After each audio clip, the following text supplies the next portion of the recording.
still observing COVID regulations. Therefore, the chamber is accessible from what is my left-hand side there, and we need to exit that way because it's a one-way movement, if you like. You need to wear masks around the building, but we can take them off as soon as we're sitting. The toilets are accessible. They are here, so you would have to go round that way and go through the room that joins us there. We are not expecting a fire alarm, and the other thing I need to tell you about is please switch off your mobile devices. We actually charge people if they go off in meetings. I think it's a tenner. And to use the mic when you're speaking, you just press the button, a little red light comes on, and then you can remember to switch it off when you have spoken. Otherwise, everyone will still continue hearing you, and you'll get that whizzing noise.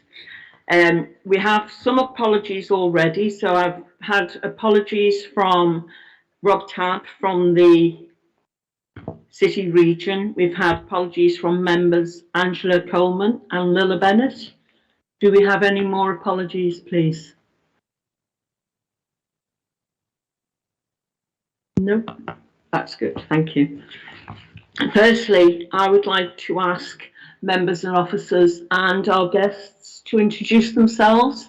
If you haven't been here before, the way we're going to do it is we usually start this side with members, and then we'll come to this side with cabinet member, officers, and I tend to go around like this until everybody's introduced. All you need to do is say your name and say who you're representing or why you're here. So, without further ado, I think if we start with Councillor Nick Small on the front row. Nick, do you want to start us? Yeah, just introduce me there, Councillor Nick Small. I'm the Deputy Chair of the committee and Councillor for Central Ward. Councillor Linny Hennigan, Pleasanton Ward Councillor. Councillor Alan Gibbons, deputising for Councillor Lilla Bennett.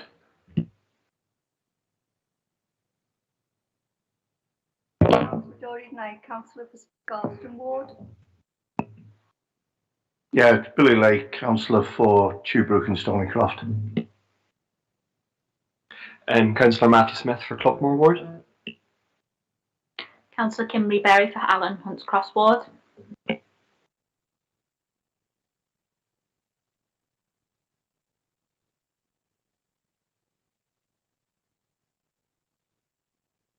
Councillor Ruth Bennett, Belvale Ward.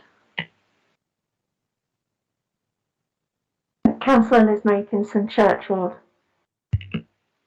Thank you. That is the members of the committee. Could I just say this is Councillor Smith, Matthew's first ever select committee as a new councillor, so congratulations on joining us for the first time tonight, Matthew. And can we all extend our condolences to Jared, please, who's lost his father before Christmas. It's lovely to see you, Jared. Right, if we start on this side with the cabinet member and work around this way. Thanks. I'm Councillor Thomas Logan, Councillor for Princes Park Ward and the cabinet member for Education, Employment and Skills.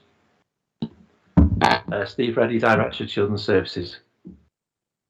Jonathan Jones, Director of Education and Skills.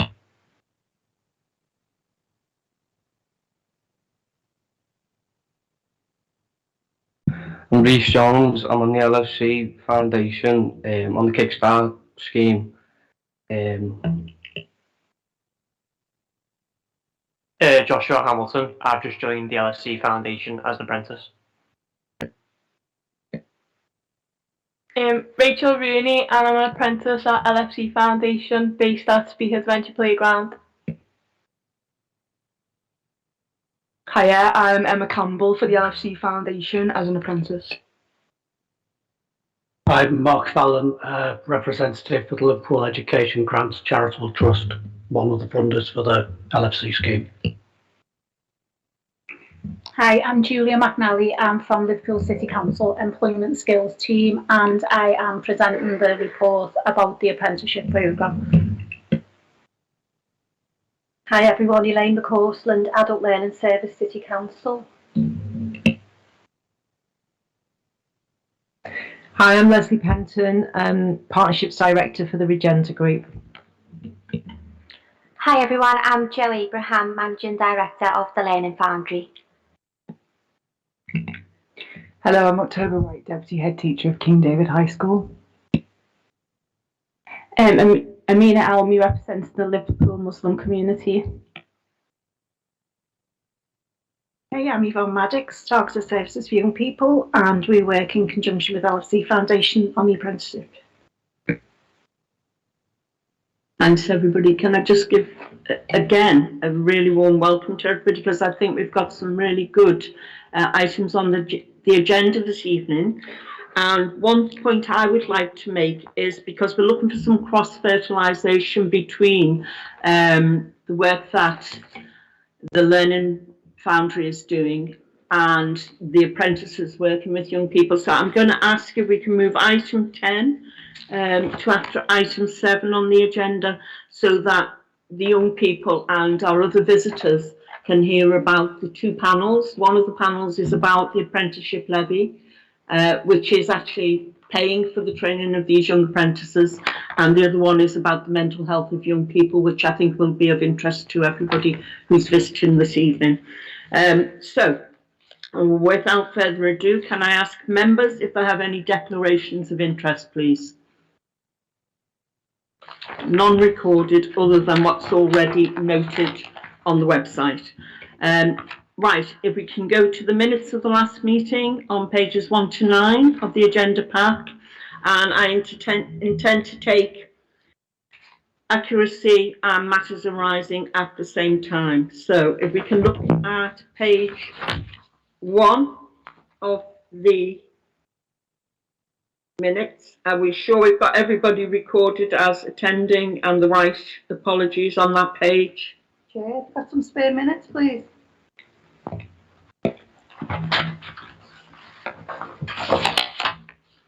Page 2.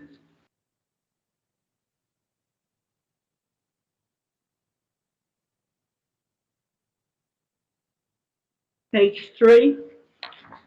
Can we have some minutes, please?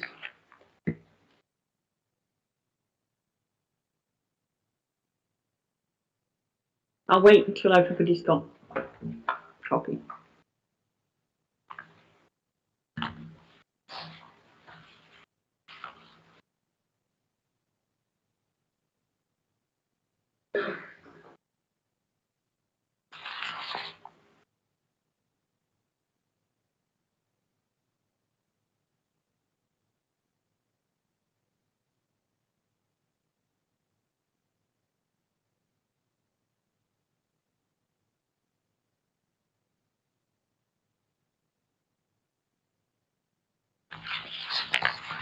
Right, can I ask again, have we anything for page 3?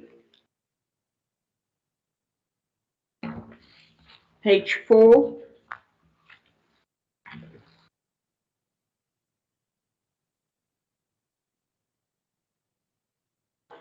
Page 5?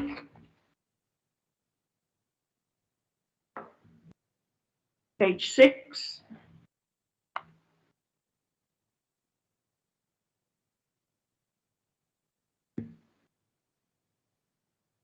Page 7?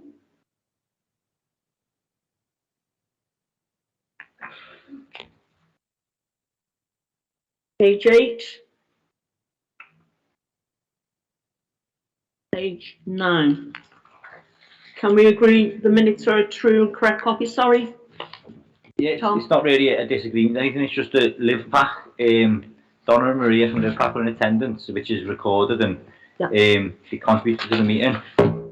What's the situation with them? Are they members of the committee, or were they invited for that? No, they were visitors. They were invited in specifically so members could question people involved in the process, as opposed to officers. It's like a second check. Right, can we agree the minutes as a true and correct record of the meeting on the 9th? Thank you. Right.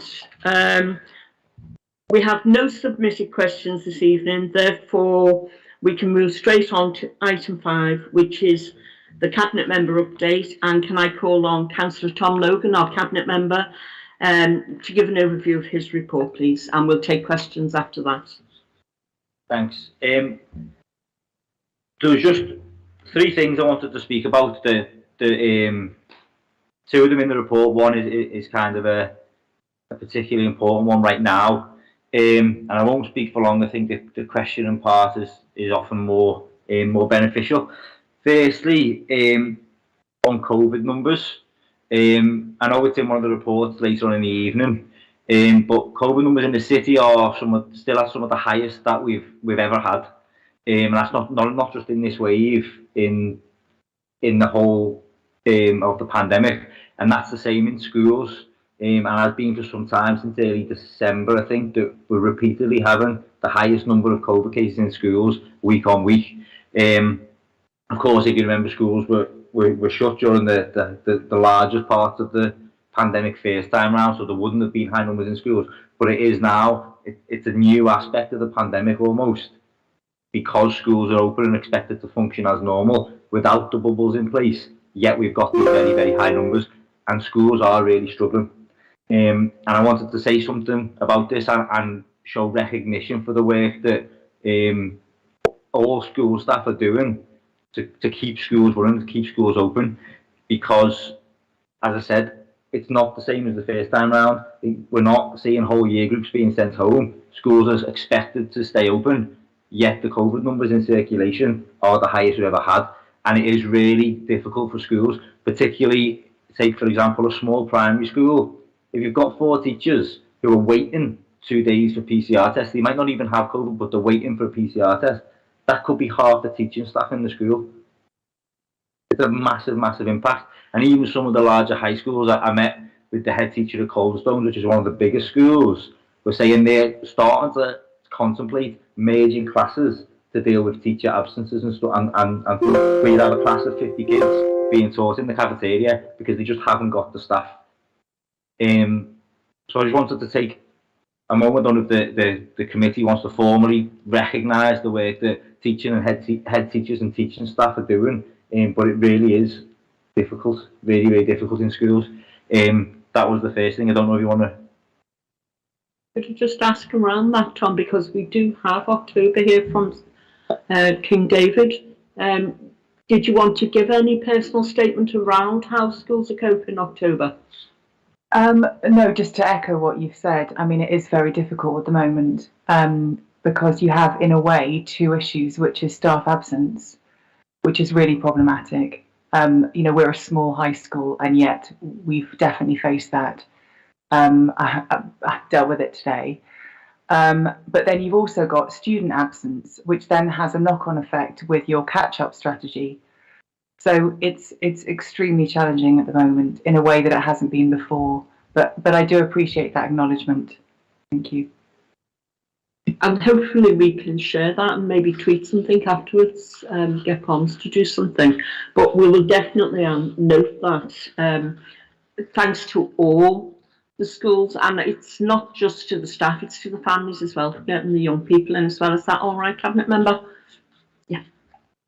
Yeah, that's great, thanks. The second thing was, in the report I said I'd give a verbal update on the situation with the UCU, the Universities and College Union, the City of Liverpool College branch.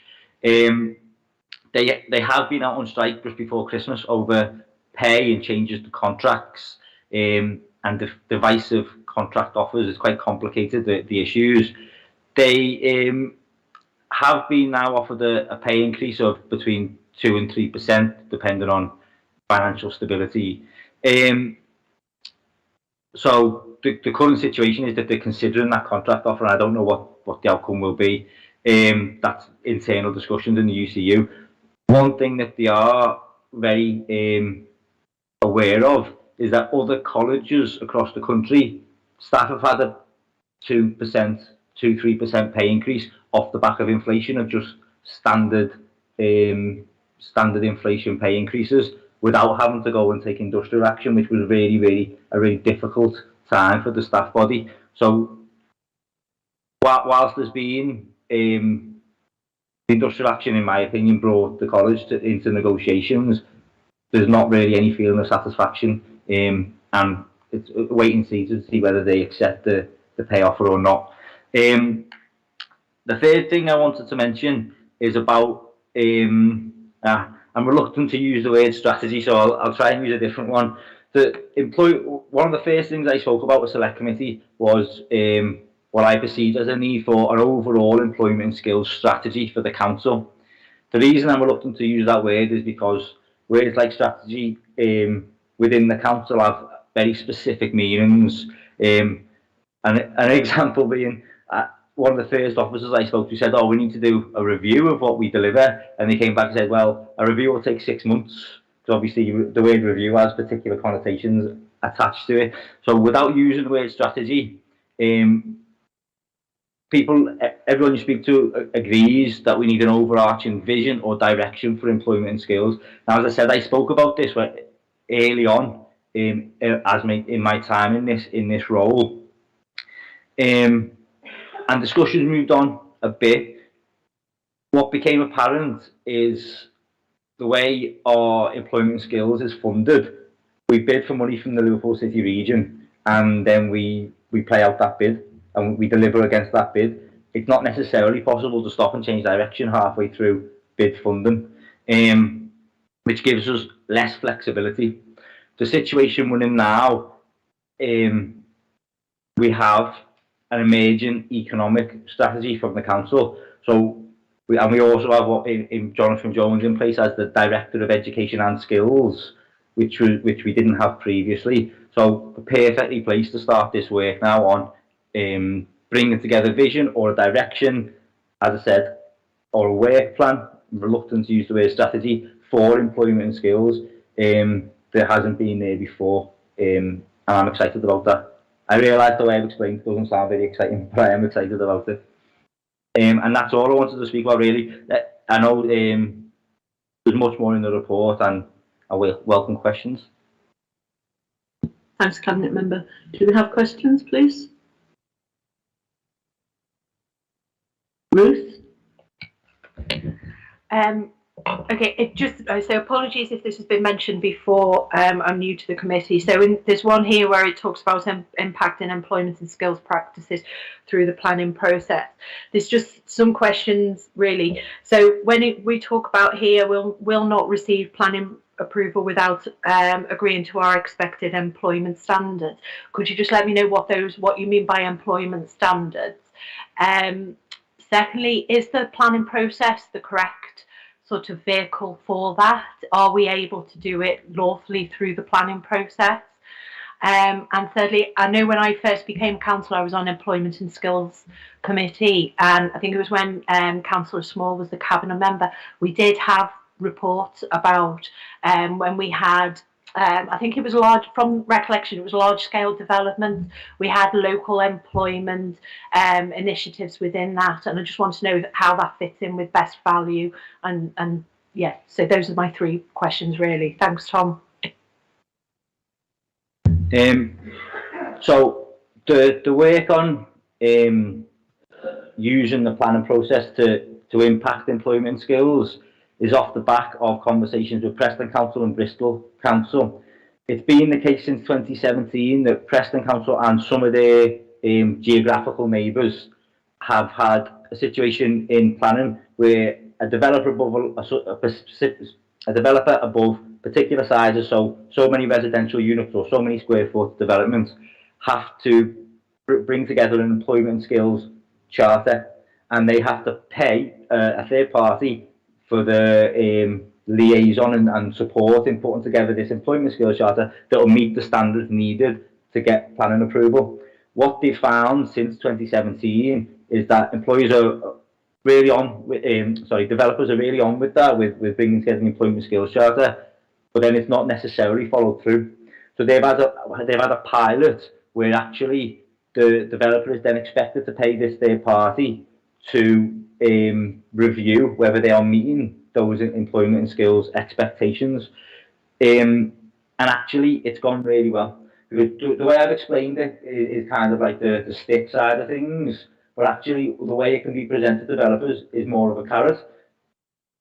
the third party that was involved is Calico, that run the Northwest Shared Apprenticeship Scheme. So actually what you're saying to developers is, we're going to help you find your employees, we're going to help you develop your workforce.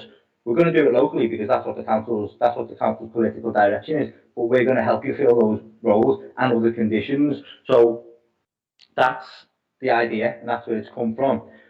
What the expected criteria will be is under discussion now, and every now and again I send Julia and one of the policy officers from planning an email saying, I wonder if we could include this in it. Like the last thing was about the expectation that the developer will build a relationship with a local school. And those type of things are being looked into, but the actual criteria isn't decided yet and is up for discussion. So you'll have to remind me the second and third part of your question, sorry. Is it able to be done within the planning process lawfully? Is that a requirement? And just secondly, when we did have lists of the large we used to get, like, was it monitor report things that basically, and we had all the large scale projects where the numbers of how many sort of local people, where the postcodes were. I think maybe apprenticeships as well were listed on there as well. So maybe that's something that could come back to the committee. When we spoke about basically the feedback from planning officers in Preston and our planning officers is that we are pushing the boundaries of the legal planning process, but my response is kind of that's where we want to be. It is new, and we will be doing it obviously within the law, and this is why I've spoken about. The idea is that we produce a supplementary plan document that will be kind of added on to the local plan. It will take over the next year to develop for those reasons that we have to develop it within the law, and it's relatively new in the country as far as we're aware. The third question I'll have to look into because it's obviously something we want to know. Unless Julia, do you want to respond to that now? Yeah, that was something that me and my team used to produce, just like a spreadsheet really, which had each individual large development on and kind of where it was up to in terms of employment skills, outcomes that was attached to it. So we did used to produce that for each select committee. It took a lot of resource to pull it all together, which was why we stopped. But obviously, if it is something that's useful, we can look at reintroducing that if you think it's needed for the committee. I'm going to take Nick, then Linny. Thanks, Chair. I want to make a comment on that, but and I've got a question as well on the on De La Salle and the schools. But I think on the employment and skills, I think what's important, I think, is how we facilitate and how we implement this rather than the strategic level, because I think everyone, including every single developer I've ever spoken to and every business I've spoken to, wants to do this. It's actually how we make it easy for people to do it, but also it's how developers and businesses understand what our priorities are on that. One of the first things I got involved in as a councillor was over the around employment and skills was through Kensington Regeneration with the Low Hill bypass. It was when the Lib Dems were running the council, and I would argue it wasn't the priority it should have been at the time. And all they were measuring on this was people who had an L postcode, a city region postcode. So we weren't measuring the hyperlocal impact of this in terms of deprived communities. We weren't even measuring the Liverpool impact on this. And I remember the guy who was the project manager, who was on about 90 grand a year, lived in Ormskirk, had an L postcode, and look at this, he counts as one of the local labour outputs that we were doing on this. So I think what we need to continue doing is to have that resource within Liverpool in work and actually saying and articulating to developers and to businesses what are our priorities on that. Those priorities will change over time in terms of is it young people, is it apprenticeships, whatever. But what we want to do and make it easy for people to do that rather than just focus on it's in the planning committee report, we've done this, tick the box on it, and then businesses don't actually understand what we want to do on that. The question I wanted to ask, which is on a completely different issue, is around the you mentioned here with the pupil placed planning and secondary school admissions. Obviously with De La Salle, I think before Christmas they got the monitoring inspection from Ofsted, which from looking at the letter on that, it did seem quite positive news, and it showed that there was significant progress being made on that. I was just wondering, sort of what's the council's view on that in terms of the support that we can put in on that, but do we think they're making adequate progress on that, and that we can keep De La Salle open? And obviously with the, I think that will have a positive impact on places going forward. Just to respond to the first point you made, I completely agree about how it's delivered is important, and the model in Preston where they brought in an external organisation was basically that fitted them straight away, and our officers saying actually we have the expertise to do that in-house. Whether we have the capacity is a different question, and we were talking about, well, if we were doing this through Section 106 commitments, maybe that could fund extra roles within internally. But again, yeah, those conversations are underway. In terms of how it lands with developers, the pilot that Preston ran, the developers really welcomed it. As you said, this is something that the vast majority of developers want to happen. I put the question to Preston. I said, from what you've developed, do you have the power to march on site and stop the development because they're not meeting X, Y, and Z criteria? And basically the answer is, well, yes, they could, but that's not really the objective. The objective is that the criteria are met, and that's the way they've been working with developers, and that's the way that I see us doing it, helping them meet criteria, because that's the criteria we want to see. We don't necessarily want it to be stopping development. We want it to be making sure development is benefiting the people of Liverpool. On De La Salle, in terms of the improvement, my view now is I'm pretty convinced, and this is just me reading what's going on, that if obviously De La Salle opening or closing is a government decision. I'm pretty certain in my head now that if it stays open, it'll be taken over by a multi-academy trust. It'll be down to that trust to decide where it gets in its school improvement services from. If they choose to go with what is recognised as the council's school improvement services with School Improvement Liverpool, great. If it's the chances are, I think it'll be a large academy trust who kind of like to do the things their own way. You get funding from government to do these type of trusts, get funding from government to do school improvement themselves. So it's likely that council involvement in terms of school improvement will be low, because that's the model the government favours, and that's how that works.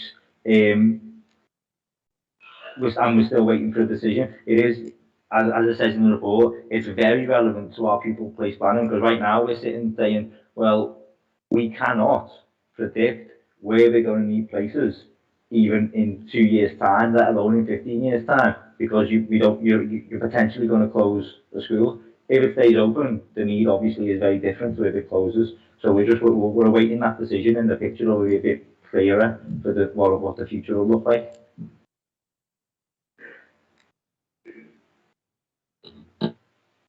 This isn't a question. It's just sort of it's a response into what we've said.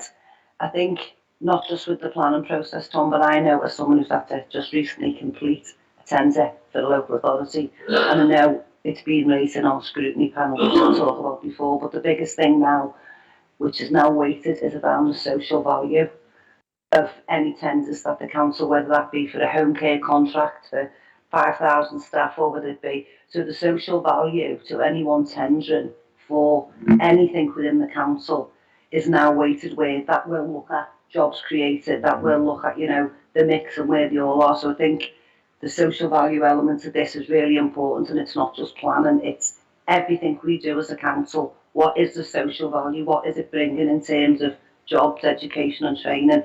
I've just completed one in Knowsley, a social value bit for the tender, and it's quite difficult. You have to evidence what you're doing, and I think that will give us a much better picture moving forward in terms of employment and skills, when people have to specifically answer that now about what social value are you bringing, whether it be home care, homelessness, or any of the other jobs. It was just a point, really. I completely agree, and actually the council's social value policy is still under development, and well, actually is near completion but hasn't been rolled out yet. It is going to be first rolled out in procurement, central procurement, I think, but the idea is that every single contract that the council gives out, there's a heavy weight on social value, but also we need to make it more clear to our partners what social value is. There is a view that if you take on 3 apprentices, that's social value. That obviously benefits those people and that area, but actually for the larger developments, the chances are you'll be taking on the apprentices just to get the job done.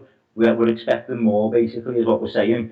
PricewaterhouseCoopers have done a bit of work for the council in terms of, I think, with adult social care, the review of adult social care, which I haven't had any involvement in. But we basically said to them, look, we know elsewhere in the country you've been doing social value stuff. You've had this massive contract off us. Show us what you can do. And they put together this programme that could be life-changing for the kids involved in it. So I'm not sure if I've spoken about it before, but basically 20 year 12 students from 4 different schools had a 2-day course with PricewaterhouseCoopers about consultancy and about different things, about building confidence and stuff like that. They're then enrolled onto a mentor program where they'll have meetings with a mentor over 10 weeks, and then been invited to apply for a week's paid work experience in the summer, which they'll be in a really good position to get, and I think a lot of them will get that work experience, and then invited to apply for PricewaterhouseCoopers apprenticeship scheme. And that's the type of thing we want to see in terms of social value, not just, and some of our highways companies in the past that we've worked with have said, oh well, we turn that piece of grass into a small garden, which is really, really nice, but we're expecting more, basically, and that's what our social value policy will be built on, trying to make it easier, give examples, and make it easier for the partners to know what social value is and what we're expecting. But with the planning stuff, it kind of trying to widen that influence a bit more, because not every planning application is a partner of the council. Yeah, if we can use the planning process, it just widens our influence. Thanks, Tom. Any more questions for the Cabinet Member? Right, can we just say thank you for your report? I'm sorry, Amina. Do you know, I always look towards the members. It's a big mistake. I need a mirror. Sorry, I just had a number of questions. The secondary admissions appeal panels, this is something that came up with the scrutiny panels that we were working on, Tom, and I just wanted to know if there's been any movement. Is it going to be more inclusive and representative of the communities that we serve?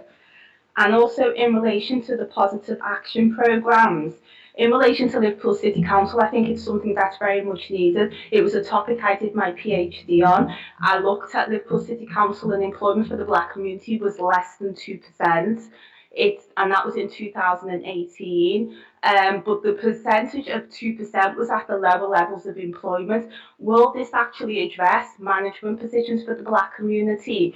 And if it will do so, how will it go about doing that? Also, in relation to the positive action scheme for teachers, this is something that's already been done by Liverpool John Moores University and also Liverpool Hope University, and they were able to recruit teachers from the black community and get them onto the training courses. The problem was finding employment, and this was something that came up at the race task force meetings. So how will that be addressed?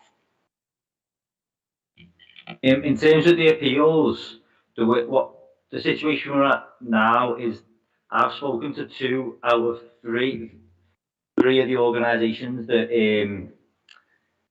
administer the appeals.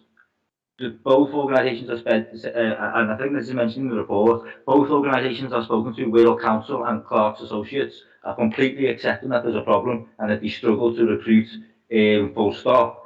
And that obviously means that they struggle to recruit a diverse range of people. I've spoken to Amina about the barriers to that and how difficult a job it is being on an appeals panel.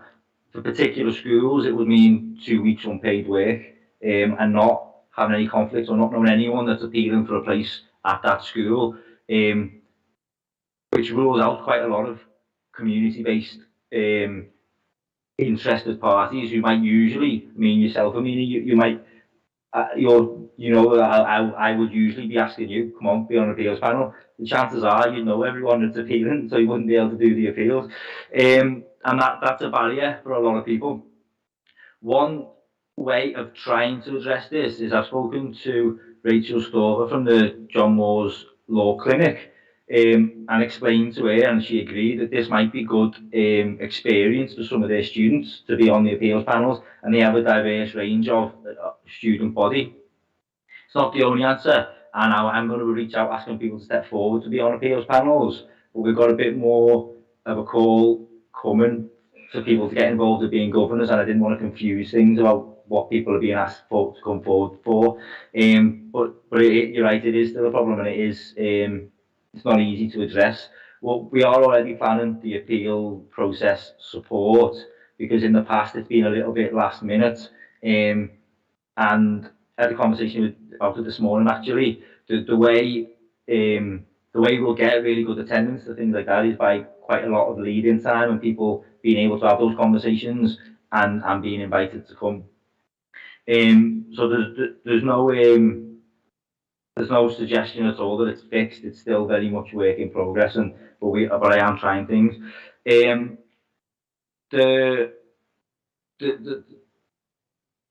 positive action programmes, this is something that Joanne is really very keen to happen, because of the lack of representation at high levels in the council, and we've started conversations with the city region or with the members of staff who will be involved in the race equalities hub, but we haven't quite decided whether they'll be used to help facilitate it or it's something we'll do internally. That's still discussions ongoing. How exactly it will impact, I don't know, and it's not my expertise. But Joanne, as you know, Joanne does have experience in that area, and some of the members of staff in the city region do as well. With the teachers, everyone, the figures that I've quoted in my report are the most recent figures we have for teacher representation.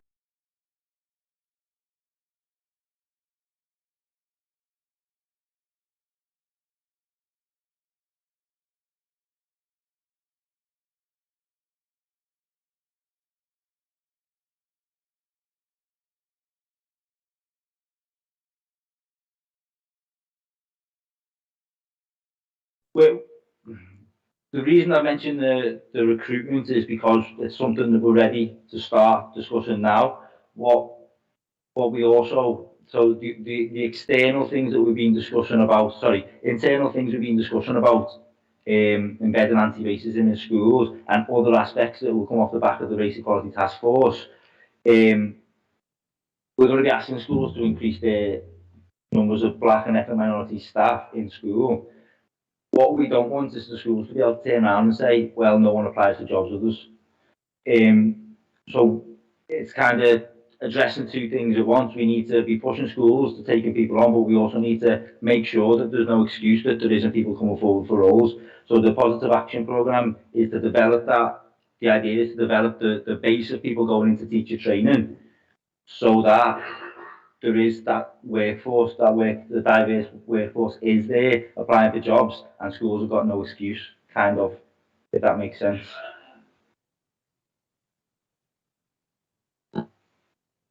Thanks, John. You okay with that, Amina? I would just add that we are hoping that Tracy will be able to present the recommendations of the Equality Task Force at our next meeting in March. She's otherwise with family today, so she couldn't do it today, but it still needs to go through Cabinet. But once it's gone through Cabinet, we'll look more closely at that at this committee. Nick, you want to come in? Just coming back to the school admissions issue, and obviously this has been an issue for a long time. But what are we doing? I think you know, it's good that we're doing something around the admissions, the appeals process, but that's only ever going to be a very small part of the how you solve this issue. What are we doing as a council to work with those schools to make available more school places in for those parents in those parts of the city where they're maybe not getting the choices that they ought to be getting? You're only ever going to be able to, look very marginally and solve, through the appeals process, because there are many more people appealing than there are places available. What are we doing to make more places available? Yeah, right now I disagree that it's a small part of the process, but it should be a small part of the process. It's quite a big part because there's so many people that don't get the first preferences, or any of their 5 preferences, which is very common as well. And actually, one of the reasons why it's so much on my agenda is because the appeals process as it exists is described as traumatic by some families, which is just completely wrong. But you're right. The appeals process should be a secondary thought, because if we get the admissions and pupil place planning right, the appeals process shouldn't be as large of an issue. I've spoken before about how we need good schools to expand. What we do now is those conversations start with, if you're going to expand, how is that expansion going to address the pressures locally? And that's the conversation we have with head teachers. We've got the principles of school organisation that as an appendix to my report, that has got a strong community and local place focus, and has now been agreed by head teachers. I don't know if Jonathan wants to talk in a bit more detail about when those discussions have happened with head teachers, but what we're seeing now is quite a wide acceptance from head teachers that some of the issues are caused by the individual admissions policies of those schools, and the fact that they've grown in silos, some of them, where one school has an admissions policy that doesn't in any way complement or has been developed in complete isolation from a school that's in some cases less than a kilometre away, if that, do you know what I mean? And that system has led to the system we have. We have kids travelling all the way across the city, up and down, going to schools. Parents with kids in secondary school, but at 4 different secondary schools. It really is quite a mess, the whole system. Sorting it out is slow, because we have some level of influence. We don't have authority over the schools. Bringing the schools together to accept that actually change needs to happen is what's happening now. But as I said, it's slow. And I've got conversations with head teachers who say, look, we do want to reduce the number of places that we have designated for that faith, but we can only do that over a certain number of years. If they turn around to the governors and say, we're going to reduce it to 50%, the governors have a heart attack. We might be able to get to 50%, but it's going to take 5 or 6 years doing it step by step. And I've got to trust the head teachers in that, if that makes sense. But it is a collaborative approach and working together.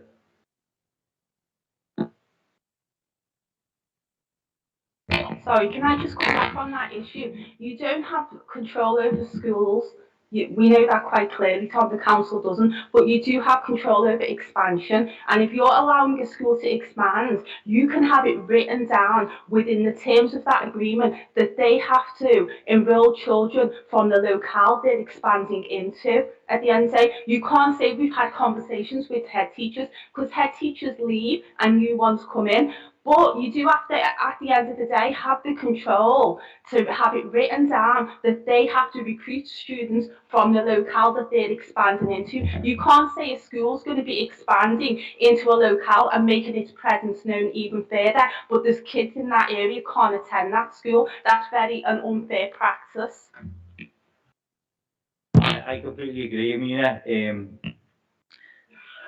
I suppose a conversation whether we can tie schools into that is a question that we'll look into. What I would say is that the broader picture, schools know that whether we need places across the whole city. There's local pressures that we're trying to address on the face of things. We also need between 300 and 400 extra year 7 places. So yeah, Yeah, just a couple of things. Thank you, Chair. Is that there's a bit of detail on pages 37 to 39 around admissions particularly and the landscape. Just for clarity, is that the local authority cannot insist, if it expands, it cannot insist that a certain number needs to be taken, from a particular community or particular population. We can certainly ask and we can push as much as we can, but the legalities and the conditions of the grant are such as that an expansion can still happen, and a school as an admissions authority can wholly determine who, for example, is admitted to that school and what their admissions policy is. For clarity, is that there are only 3 schools at secondary level that the local authority is the admissions authority for. So that means for 28 schools, it's all in the hands of the governing bodies, and the local authority has got, we can, as Tom was saying, we're collaborating as much as we can, but ultimately the responsibility rests with the governing bodies. The real complexity that we have in Liverpool is that almost half of our schools are faith schools, so therefore they're determined by the Catholic Church and by the Church of England. We have a few other faith schools, for example, King David's, that will be influenced and will lead the steer from the Jewish deputies, so they're influenced, that their responsibilities lie there. We've then also got single-sex schools that add into the complexity. We've then got multi-academy trusts. The reality is we've got also admissions that does aptitude and certain abilities. It's the most probably selective, non-selective authority in the country. And it is really an area that the only, not necessarily the power, but we can only influence as best we can. We don't have the control. And that is massively frustrating, as Councillor Logan's illustrated there, about the real place tensions that we have right across the city. But we are very impotent in that regard. Now, I would go as far, and I've said exactly the same to head teachers, and we're bringing them with them, and they're certainly engaging very much. All of our problems, I would say, around place planning in the city is down to admissions policies. And then the complexity that we have is that every single admissions policy in the city is compliant with the code, the admissions code. So it's a ridiculous dance, and in amongst it all, the children not getting their first preference. I think we have about 68 first preferences, or children actually getting their first preference, which is really low. I think it's about 119, 120 out of 150 local authorities of children not getting their first preference, and it's all, as I think the report illustrates there, as you can see straight away, as to where the move is. And what's really interesting in the Liverpool perspective is that Ofsted judgments in many respects is an irrelevancy to most parents. A lot of it is around reputation and where the school is actually located, because we do have good schools that are Ofsted rated as good that have got really low first preferences. So it's I don't want any members to think that it's not something that either officers or cabinet members not constantly perplexed and fighting with every day. As we pointed out, we're looking already at September that we're going to have a shortfall of 199 places. If you add on to that, just alone since September, is that we've had over 500 new applicants of new to city, and that's not just a one-off. Year on year, and that's not even in adding in the complexity of a potential closure of De La Salle. Is that we're looking at a shortfall over a span of 5 years. We're looking at well over 1,000 places that we've got a shortfall of, and that's even with full schools.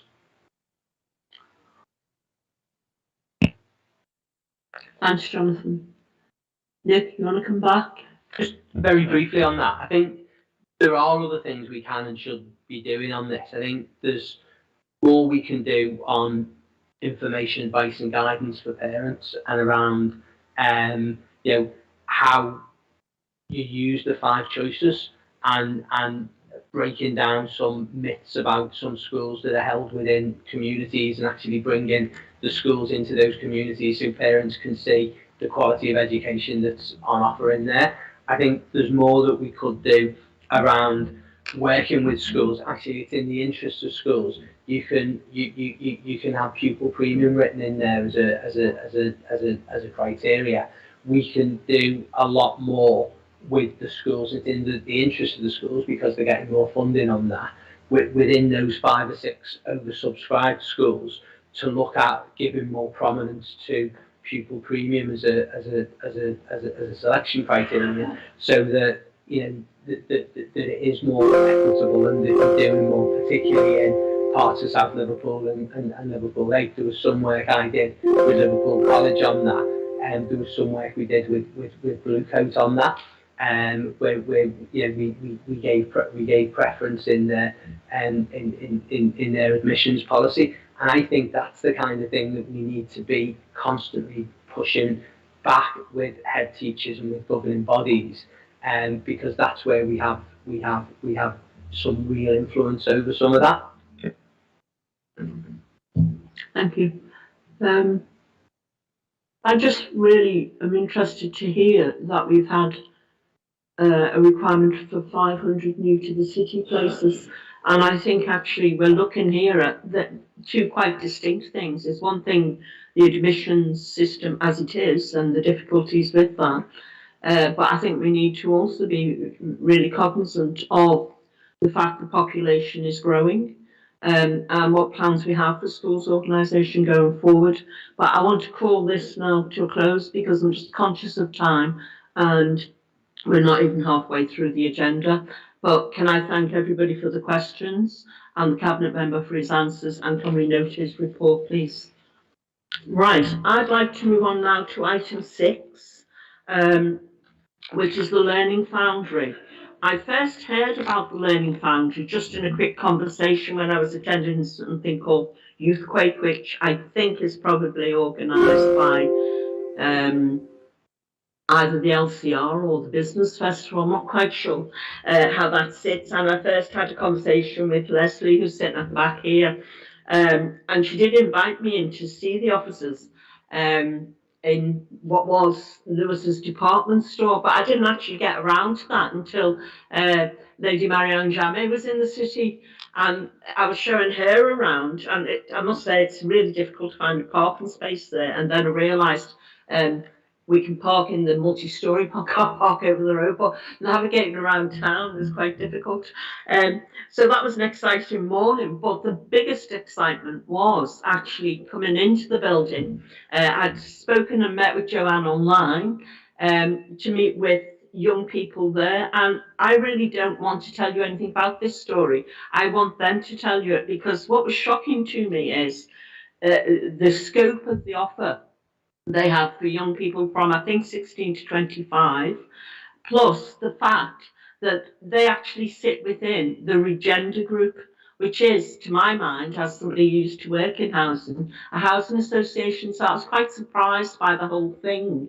But I think it's absolutely crucial, members, that you know the work that other organisations are doing and how it can impact on the work we're trying to do and how it sits so well with the efforts of the city, especially when the Cabinet members are talking about loosely having a strategy around employment and skills. We need to know all of the good work that is being done, not least to refer and signpost people to this. But I'm not going to say much more because they've got a great overview presentation here, and I'm sure they'll be happy to answer questions after we've seen that. So shall we try out and see if the technology is working, ladies, please? Okay, thank you, Barbara. I'm just going to introduce it and then I'm going to pass over to Joe, who is, as we said before in the intros, the MD of the Learning Foundry. But it's really just at this point to give you context as to how does a what is effectively a housing association come to be running their own training academy. And really, for us as the Regender group, I mean, our mission statement is up there, you know, we regenerate places and create opportunities for people to thrive. And the way we do that is through those three distinct areas. It's around the care and support that one will get in one of our homes, but also our supported, our sheltered homes. And then also with our housing and construction, we own our own construction company. We build houses for private sector, but we also obviously build social housing. And the purpose of today is certainly around the third area, which is the education, training and careers.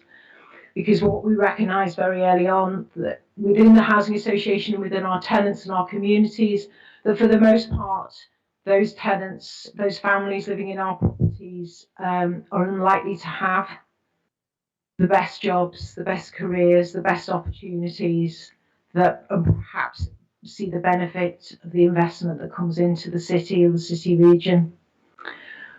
We cover quite a large geographical area, whereas north as Fleetwood, and we go down as south Cheshire. We've got 13,000 properties.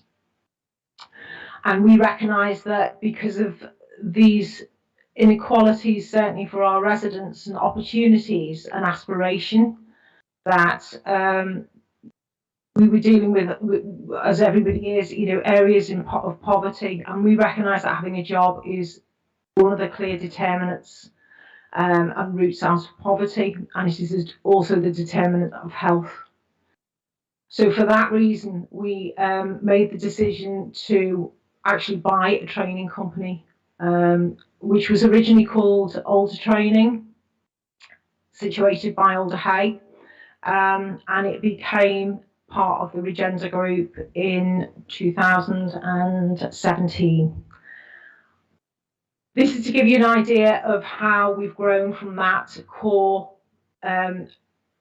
housing association. We now have M&Y Construction and Maintenance, which is our construction company, Redwing, which is our estate agency, McDonald's, which is our property rental company in Blackpool, Centre 56, which is our nursery situated in Kirkdale that supports children who are living in crisis and in domestic abuse, Petrus, which is a rough sleeping charity that is based in Rochdale, and Petrus leads on Housing First in Manchester, in Rochdale, and works with the consortium around delivering Housing First over in GM.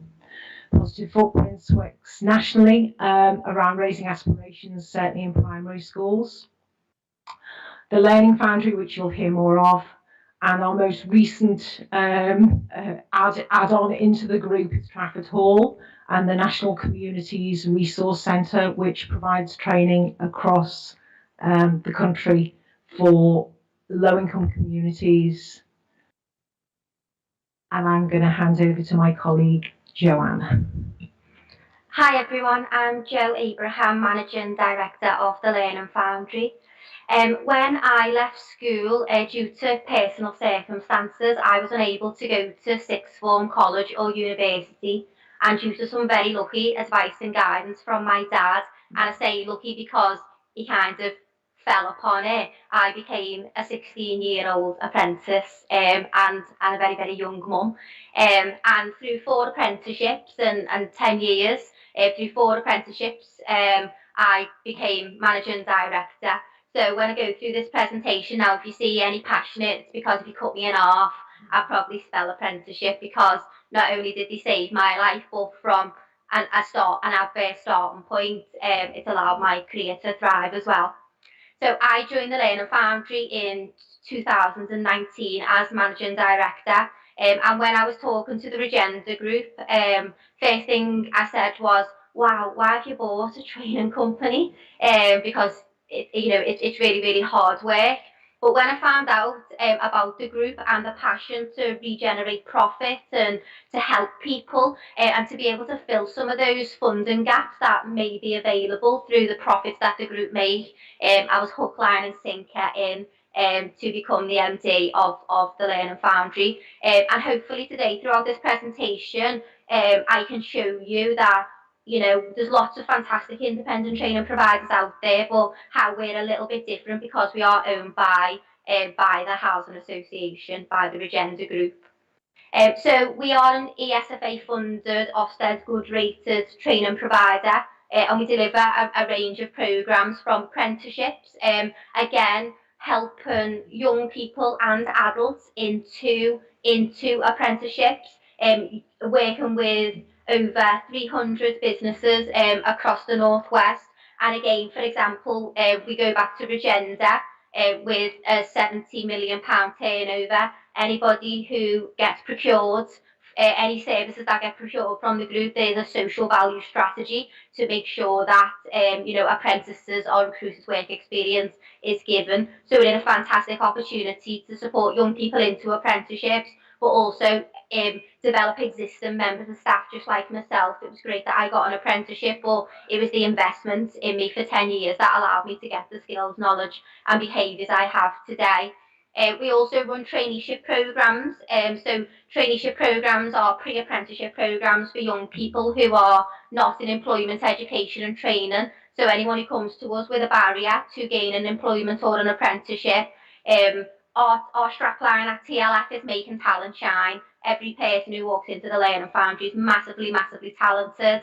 We find the talent, we make it shine, we help them grow 2 foot taller, so that if they weren't going to score first on that interview, when they leave the Learning Foundry, they smash it and they get the job, which is absolutely fantastic. So 2 programmes, and if you look on the right there, you'll see one of our traineeship programmes, which Councillor Barbara Murray was talking about, which is Youthquake.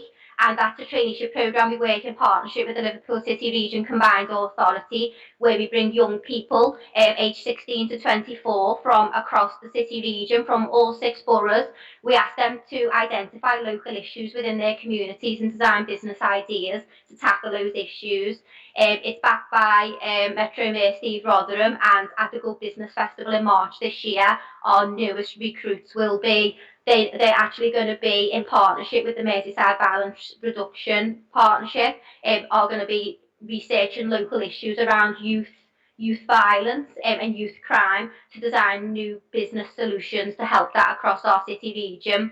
But our traineeships aren't just about skills, knowledge and behaviours, they're about giving young people a voice, allowing them to have a voice and citizenship within this region, which then gives them the skills that they can then move into employment.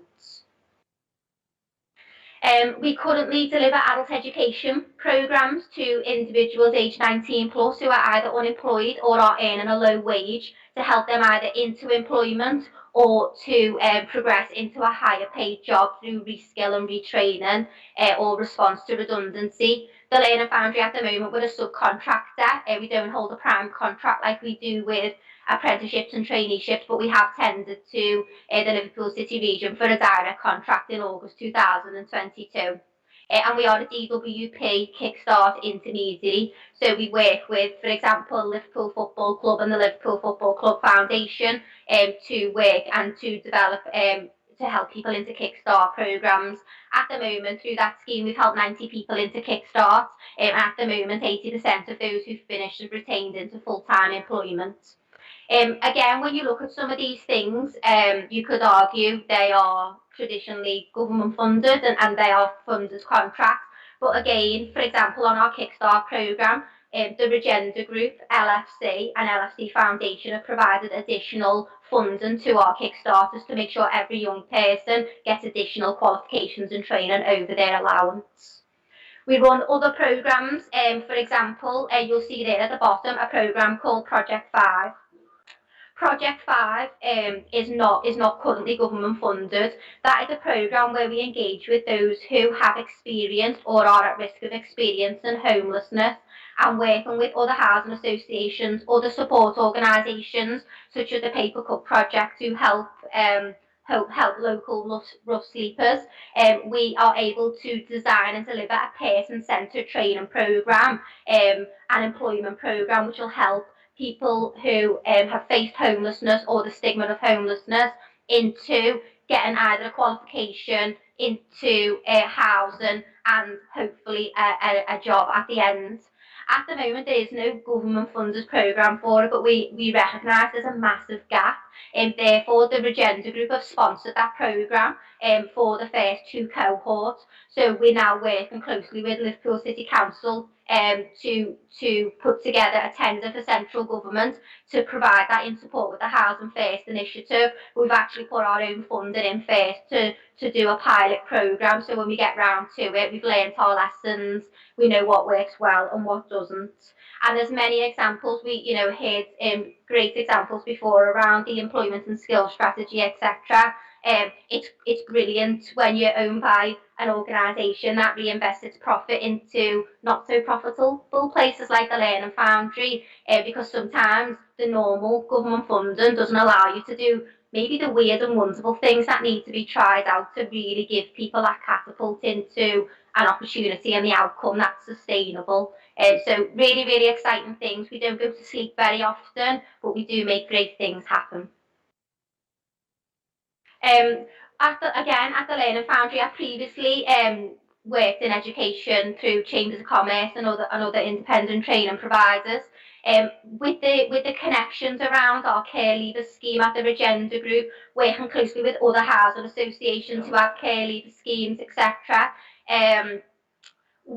One of the things that where our statistics are slightly different is 72% of the people who come to the Learning Foundry to learn with us are from disadvantaged backgrounds, so they either live in the most deprived communities in the Liverpool City region, are care leavers, are neurodiverse, or may have been in prison. So we work with many disadvantaged young people, many who will explain that they've tried to access opportunities elsewhere and haven't been able to get access to them. And we really try and make sure that we put our money where our mouth is and make sure we give everybody the opportunity. Of the young people who are not in employment, education and training, nearly 74% progress into a positive destination upon finishing their course, and nearly 99% of all of our apprentices gain a form of promotion after the programmes with us. We were really, really proud as well last year when we received the largest traineeship allocation in the North West to deliver traineeship programmes to 19 to 24-year-olds. We always think that number 4 is really important, £1,004,000, not just $1 million. But really, really proud about making sure that we can help an additional 350 young people in the Northwest, mainly in the Liverpool City region, and getting that money into the region, and then working with our partners to provide employment opportunities for young people. It's not just tenants of the Regenda Group that we provide training for, it's for everybody right across the Northwest, but predominantly in Liverpool City region, as we are based in the Watson building on Renshaw Street. And again, in 2020-21, really proud that we generated £3.6 million of social value from our programmes. And that was particularly, we measure, when you're talking about social value before, we measure it using something called Hacked and Toms, and that's everything around employment, training, housing support, distance travel, to make sure that we're doing the right things and not just the normal outcomes that you would traditionally see. I'm hoping this will play now. This is a 2-minute video. This is a young lady who came on our traineeship programme last year. Jamie Lee was 18 years old at the time, and at this point she hadn't left their house for over a year. She hadn't been in education for over 4 years. Hopefully we can just play it so she can tell her story.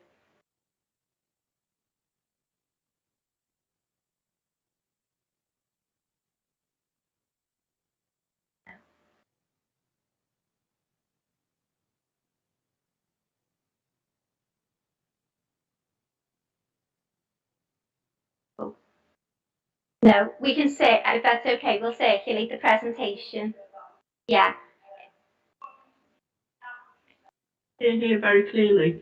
She says, I was stuck for 4 years out of education and no work, and I was so lost until one of my friends said to me about the Learning Foundry. It completely just changed my life forever, which I think is a very good testimony. Thank you. Do you want to continue? Yeah, and we'll circulate the presentation so you can see the video of Jamie Lee. And Jamie Lee is just one of 1,000 learners that we help per year.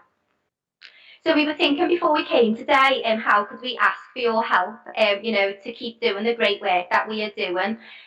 We help many young people. Like I say, we like to help them grow 2 foot taller and achieve their fullest potential.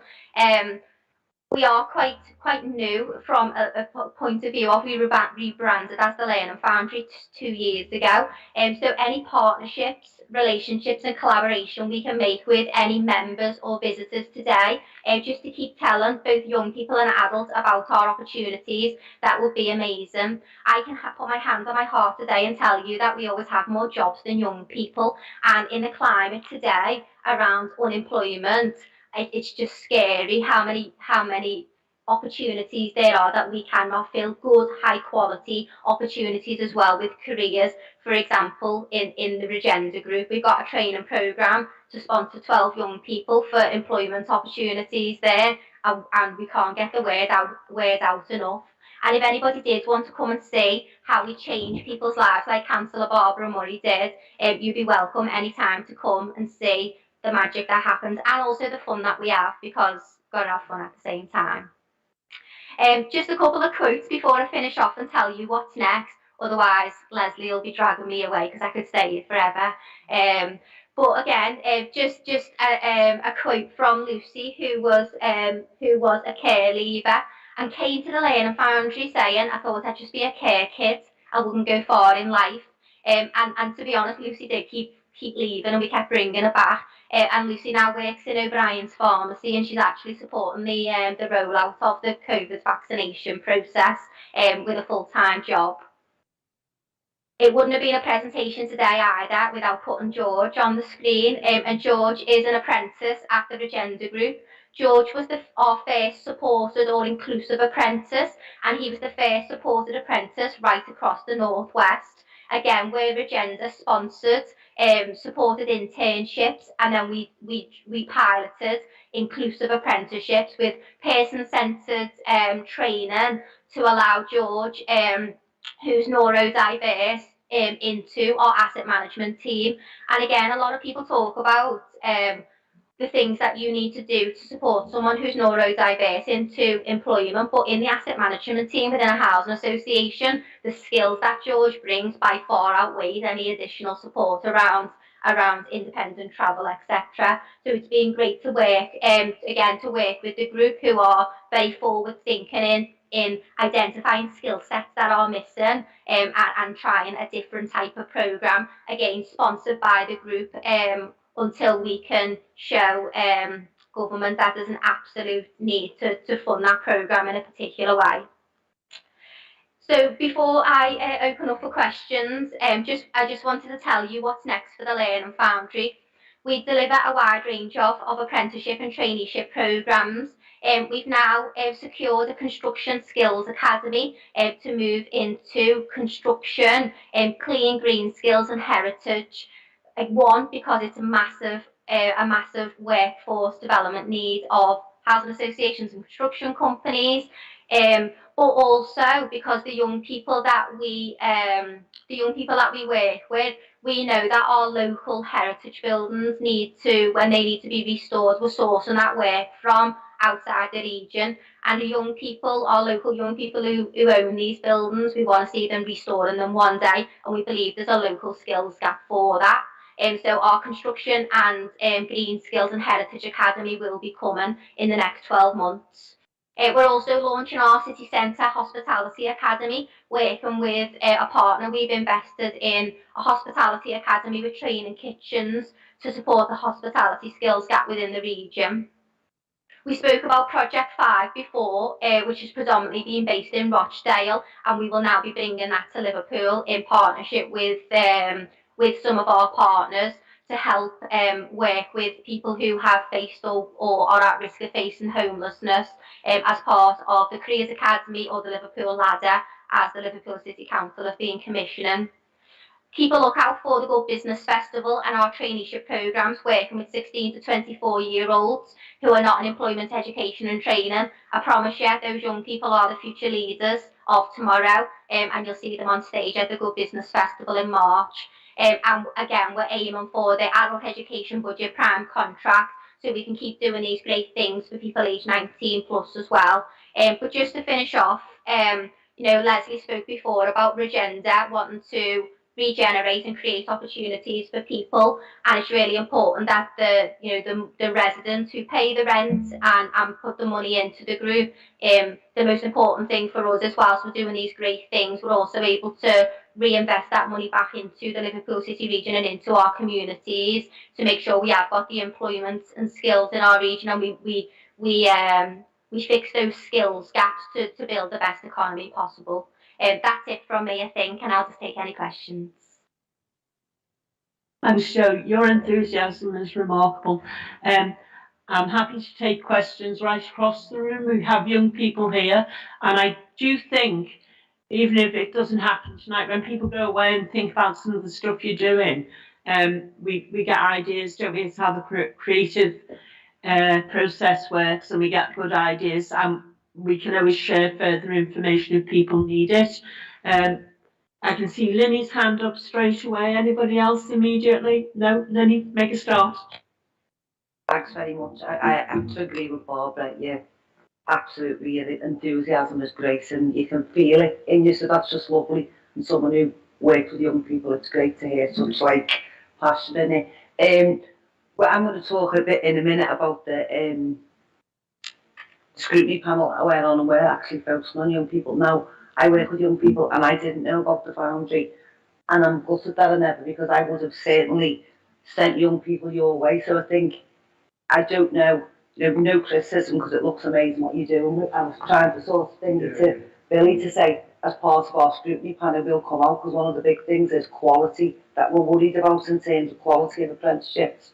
But we'll come out and visit you most definitely. But I think in terms of your comms, because I work in that area and I didn't know about it, and it's just a bit mad. I mean, I don't do a lot of face-to-face work now, but I usually know what's going on. So brilliant, thanks.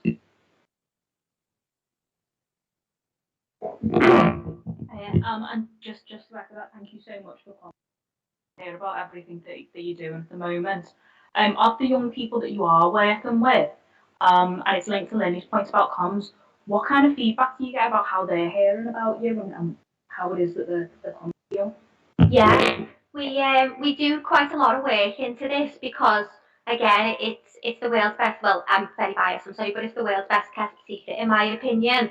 The biggest referral mechanism for us is friends and family. You got my friend a job, or you got my son a job. Please, can you get my daughter one? So friends and family is absolutely the first way. We're really trying to build up our relationship with partners and stakeholders. We get a lot of referrals from Wirral Care Leavers, Prince's Trust, Talent Match, etc. And I always say, when people know about us and they refer young people to us, once they've seen the great work we do, they'll always refer to us. It's been really hard since we rebranded because we went into the pandemic, so we haven't been able to go into those community, outreach, community grassroots. So friends and family is our biggest referral network source. The second biggest is our partners and stakeholders, which is why we absolutely need more people to know about us. And at the moment, and I don't know if it's the same for everybody else here, but we're finding that NEET, the term hidden, no matter what we're doing around social media. From the 3-4 training providers I've ever worked in, I by far have the biggest marketing budget where I am now, but no, we don't seem to be hitting people through social media and those channels. So I always say to anyone, if you can just put me in front of as many people in the world as possible, I'll tell the story. But they're the two biggest referral mechanisms at the moment. I don't know if Les wants to come in.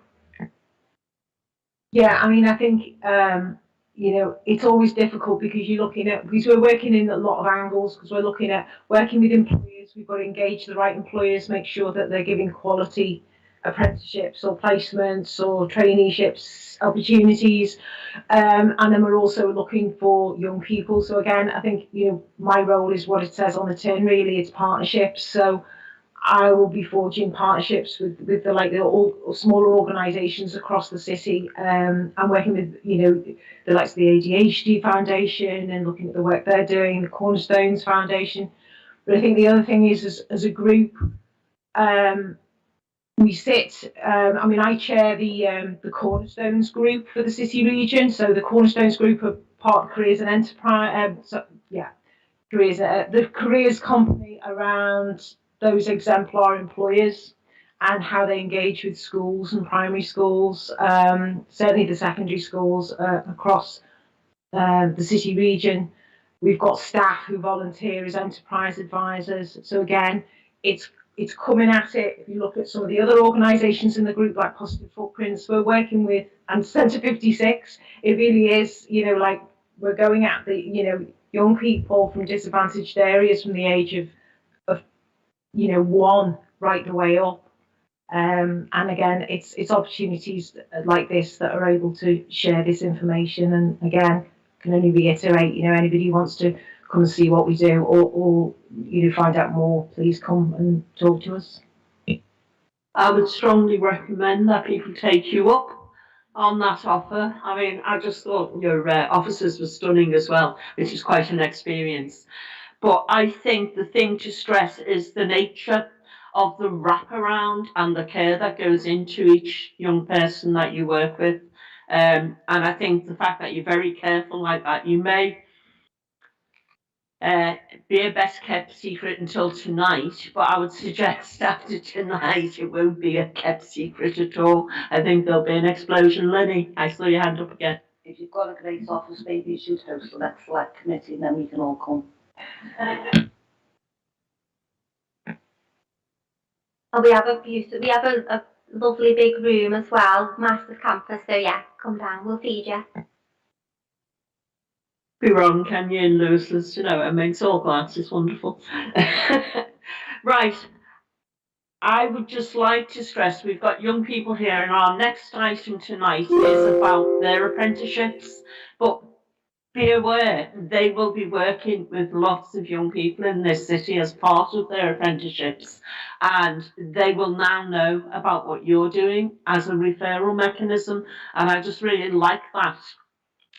So without further ado, I would like to thank Leslie and Joanne for that really enlightening presentation, because I think everybody in this room needs to know about you. And can we ask the members to note that report, please? Thank you. A very welcome report. I'm really delighted this evening to invite Julia to speak to this report, which is, I have to change my glasses here, I've got the long distance ones on now and I can't read. Has been a long time in the coming. I think most people are aware, and one of our scrutiny panels we'll hear about shortly is focused on unspent apprenticeship levy, and this was one solution to that and a skills gap in terms of youth work in the city. But Julia tells this story so much better. Thank you. Barbara, I'm really enthusiastic about this as well. I just don't know if I'll come across as well as Joanne did for her topic. But as Barbara said, this programme, the Youthquake apprenticeship, has been a long time in the making. Barbara had a meeting with the LFC Foundation back in 2019 about unspent apprenticeship levy and how it could be better used, and then brought together a group of officers to look at potential uses to use unspent apprenticeship levy, and in line with the City Council's objectives and needs and the LFC Foundation's objectives and demands within the communities, etc. What we identified was that there were gaps in the youth worker provision, and that using this apprenticeship levy and trying to get something off the ground would be a good way of of meeting everyone's objectives.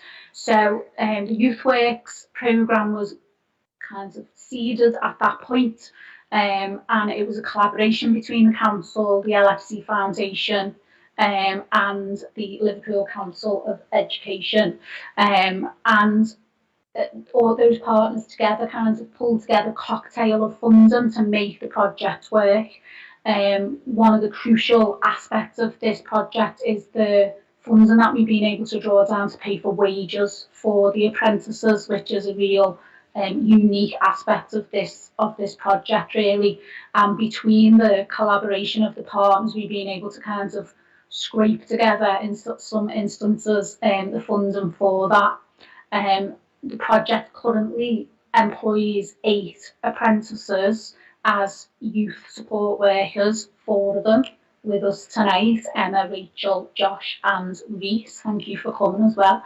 And all aged between 18 and 24, even though they look incredibly baby-faced, they look younger, don't they? Or is that just me getting older? And they are based, so they're employed by the LFC Foundation as part of this programme, but they're based in community and youth groups across the city and slightly outside the city as well in some cases, predominantly supporting young people aged 11 to 19 with their aspirations and their goals as well. We have made best use of the funding that's available to us, so the programme started with the government's Kickstart programme. Emma and Reese both started through that channel. We had 5 Kickstarters initially. 1 has left to go to university and the other 4 were employed later down the line, the 6 months after the Kickstart started, on the apprenticeship programme, and then another 4 young people were also employed at that point. So all 8 are now again employed by the LFC Foundation and again based in organisations across the city. So the people who are on Kickstart are going to have 2.5 years of support, and the 4 that have come in more recently have been employed since November, are going to have 2 years of support on the apprenticeship. Liverpool Football Club itself is using its apprenticeship levy to fund the apprenticeship side of the programme, so that's been transferred to the foundation, which is the charitable arm of the club. And we've also secured funding through Mark's here from the Council of Education, so we've also secured some money through Mark's organisation and through the Premier League and through the Merseyside Violence Reduction Partnership to help to fund all of this. And the bulk of that funding goes towards the wages, but we also cover additional training that can't be sourced through AEB or other existing funding streams, as well as other running costs. And the kinds of, the aim behind the project was looking at meeting demand. So it was an acknowledgement that there was a lack of youth work provision in the city at a time when there was increasing demand. There's quite a lot of reliance on the third sector to deliver the youth work provision, and obviously times are tight for everybody. So it's great that we've been able to kind of add to the volume of workers in the city through these apprenticeships. Since 2010, there's been a massive cut in the youth work sector. We've also got Yvonne from our youth team here who could probably say a lot more about that, but as an example, within the council itself in 2010 we used to employ 83 staff working on this agenda with a budget of about 9.5 million, and now we're down to 2 full-time youth workers in post with a budget of just under £1 million. So that's the type of cuts that we've seen over the last 10 years or so. So the project also is encouraging the growth of those third sector organisations, or the continuation of the roles that they're able to provide. And the council works with around 64 community groups across the city, some of which are hosting our apprentices. So the apprentices will all study towards a formal qualification at level 3 through a local provider called Your Edge. Again, this was also an issue that the government had introduced new apprenticeship standards, and youth work was not one of them, so we had to wait for these apprentices to become available. There's now a level 3 and a level 6, which is a degree level apprenticeship. So our guys are going to study to that level 3 level, but we've also made sure that there's been a lot of additional training that they've been able to undertake through the Kickstart phase, but also that will continue through the duration of the apprenticeship, including things like bid writing and fundraising, which hopefully will not only help them in their own role, but will help those organisations where they're hosted as well. And the ambition of the programme is to see some consistent funding become available to, to be able to make this a rolling programme of recruitment into this sector, and also for Liverpool to kind of be held up as an example of good practice and collaborative working along those lines. The funding we've got a little gap in the funding towards the end of the 2.5 years. We are hoping that the Merseyside Violence Reduction Partnership will have funds again this year. We've been told that's a possibility. We're just waiting for confirmation, and we'll have to bid in for that funding if it does become available. If it is, then obviously this is a project that they would like to see continue and expand. And we've got our eye out for other funds and sources. So I guess in terms of what the committee could do to help us with this project is if there's any other sources of funding we're unaware of, if you can let us know, and obviously also help us to spread the word about the fantastic project that it is. Thanks, Julia. I think one thing that could happen as a consequence would be maybe if the cabinet member was to write.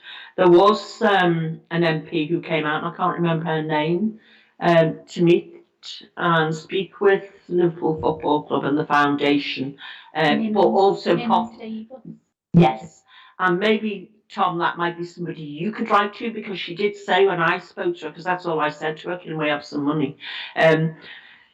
Yes, get in touch, but obviously, I haven't done that. But Tom, I think we could give you the information around that and the contact details for that person, just in the first instance. But I think the big message has to be, this is a great programme. It's high quality, and it's literally been customised, this training, to provide skills that might not normally have been given at level 3 to youth support workers on an apprenticeship or any training.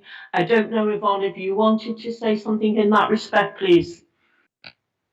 Yeah, I think one of the main things for me was that given that we've lost a lot of youth provision in the city, there was very little opportunity for young people like these guys. Because traditionally in youth work, a lot of young people would attend projects, so they'd work alongside a youth worker, and they'd be almost like mentored and shadowed through, and then they'd become a volunteer, then maybe go on to do a part-time course, and then go on to university. We lost a lot of that when we lost a lot of provision. So young people lost the ability to be able to access that. So what we're trying to do now with the apprenticeship scheme is come back to growing our own again. There's actually a national shortage of youth workers across the country, so it's not just Liverpool. But we're really trying to encourage an in-house growing your own. We're also working with Liverpool Hope University, and at the moment they have a master's. At the moment in Liverpool we don't have the degree on offer, which is outrageous really when you think about it. As a city this size, now in universities we have, but Hope do the masters. They're now working towards actually delivering the degree as well, so that young people in the city can actually access the degree course to become full-time qualified youth workers in the city. And that's what the hope for us. In terms of this programme, what we did with the Kickstart is we did a bespoke programme together for them. We did an introduction to youth work, because a lot of them, had an inkling of what they'd like to do, but had not a lot of experience within youth work because they hadn't had that opportunity. So it was back to basics. We did an AQA with them. They all got a qualification. They've all done safeguarding. As Julie says, they've all done bid writing. There's been a whole host of training that they've been able to access, both with us from Liverpool City Council and LCVS, and also the foundation themselves. So now we've moved it into the apprenticeship scheme, and we've bought in for the level 3, and then the hope is that they will then go on to do the degree and be employed within the city, is what my hope is. That's great, Yvonne. Tom, first question, go. Not really a question as such, just Julia mentioned that, and Yvonne did as well, about the loss of youth work in the city. One of the first things I spoke to the divisional manager in Youthquake, who's since retired, when I was in this role, was what exactly have we lost internally? And the numbers she gave me, I worked out as being at 86% loss in staff, somewhere above 120 staff down to less than 30, which is really, really considerable. And the effect, you can't argue that doesn't have an effect on the city. In terms of the future, it's mentioned in my report that the youth grants, along with the other discretionary grants, are being reviewed, and we're looking to, as should always be, take a strategic view on how those grants are used. Where I was having this conversation with just this week with the new interim director for communities, her response was basically, Tom, what you're saying is you want to flood the city with youth workers. I was like, yes, that's a shorter way of saying what I was trying to explain to her.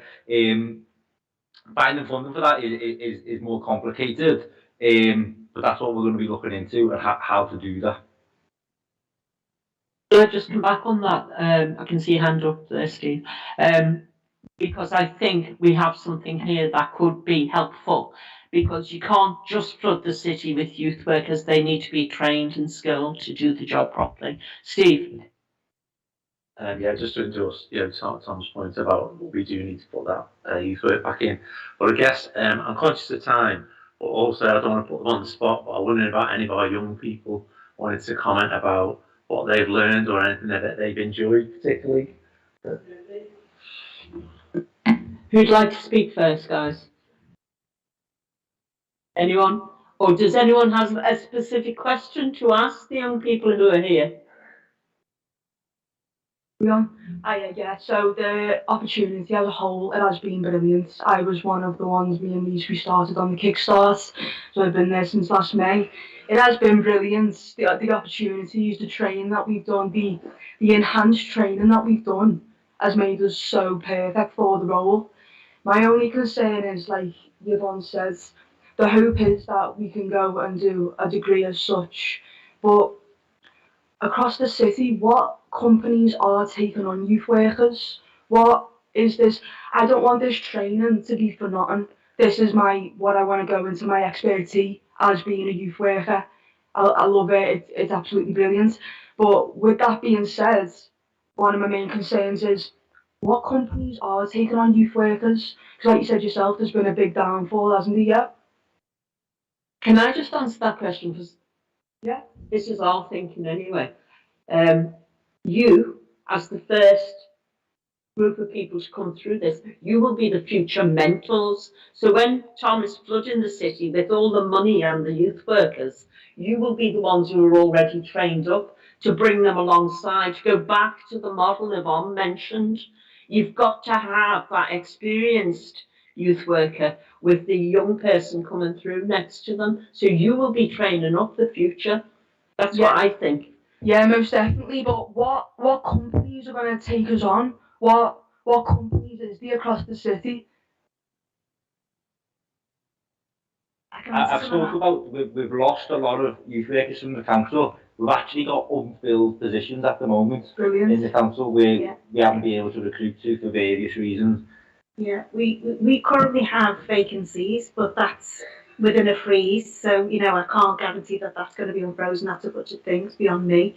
But also, I think the good thing about the youth work qualification and the youth work skills is that they're so transferable. Like, for example, within my remit of targeted services, we have a team that was called Protect, which worked primarily with young people who were involved in criminal exploitation, child sexual exploitation. And when they recruited for that, they recruited all youth workers. So youth workers aren't just recruited by the council. Yeah. Youth work, and I sent over stuff to LFC Foundation about jobs, because I was conscious of that question you were asking me last time. Jobs that MYA, for example, are offering. Now, the thing about them jobs is that they're not permanent posts. They're like, on a contract for 12 months or maybe 2 years. But yes, there are jobs out there, and there is a national shortage of youth workers. So yeah, there are jobs available, and there are jobs available elsewhere as well if you want to leave Liverpool, but hopefully you won't. Mark indicated next, then I'll go to Linny. Mark? Yeah, thanks. I'm here on behalf of, it's down in the minutes as of the report as the Liverpool Council of Education. We're now called the Liverpool Education Grants Charitable Trust. And can we note that for the minutes, please? Cheers. The key thing about it is that most of the grants which the trust gives are for school-aged children. There's a very limited amount of money which was available for older young people.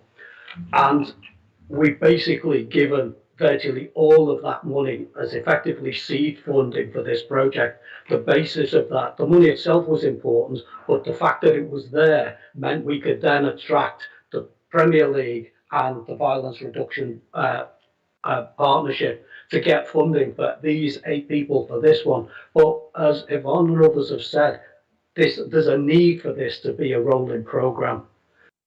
So there needs to be another organisation that steps up to effectively give the seed funding for the next stage, because if there's another organisation which can say we can stump up this money, then I can almost guarantee that the Premier League, and if they've got funds available, Violence Reduction Partnership will match them.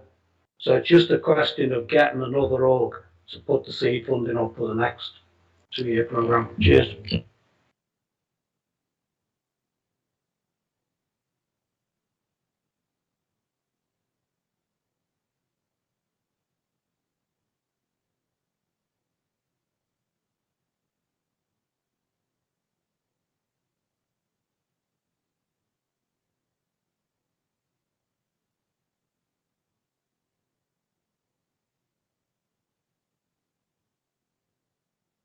Can I just say, Tom, 14 years at meetings in the town hall to here, we're going to flood the city with youth workers is the best thing I've heard in 14 years of being on the council, so thanks for that. I'm going to hold you to it massively.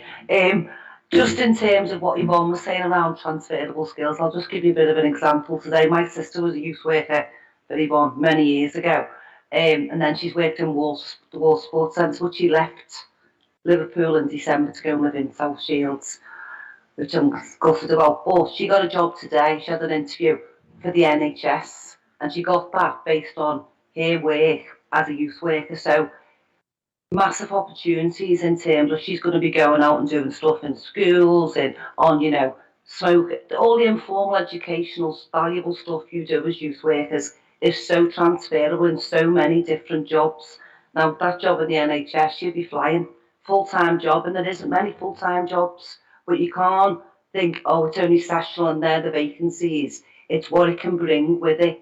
And that job she's got today, she, you know, she'll get a boss pension, much better than she was getting where I am. But a really, really good opportunity. So it's, you've got to think of what it'll give you, not just I'll be a sessional youth worker, because all that informal education and valuable stuff that you're working with the kids on, loads of organisations. So the NHS is a massive one. Can we have another volunteer, please, from our young people to speak? Grace, I can see you going for the mic. Go on. I'd just like to say I'm really happy that I've got this role, and I think the work that we're doing is amazing, and as you're saying, there's such a need for us doing this role, and I hope that we can progress and, as you say, get loads of youth workers out there.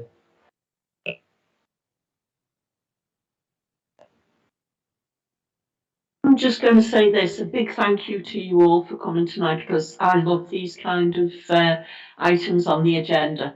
They make me feel happy.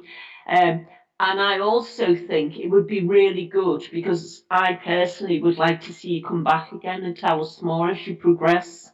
And I'm sure Julia will keep us informed about that. But I think everyone in the room will be wishing you all the very best as you progress, because I know the apprenticeships only went live in December, and you know you've got a lot to do over the next 2 years, but we are delighted that you're doing this, and it's part of a partnership between the council and LFC Foundation, and as we've said, from the charitable trust as well. Without that seed funding, we couldn't have pulled in the other money, and I think that's really important. But you know what, as I look around the room, you ask about employment, I wouldn't look much further than Regender at the back.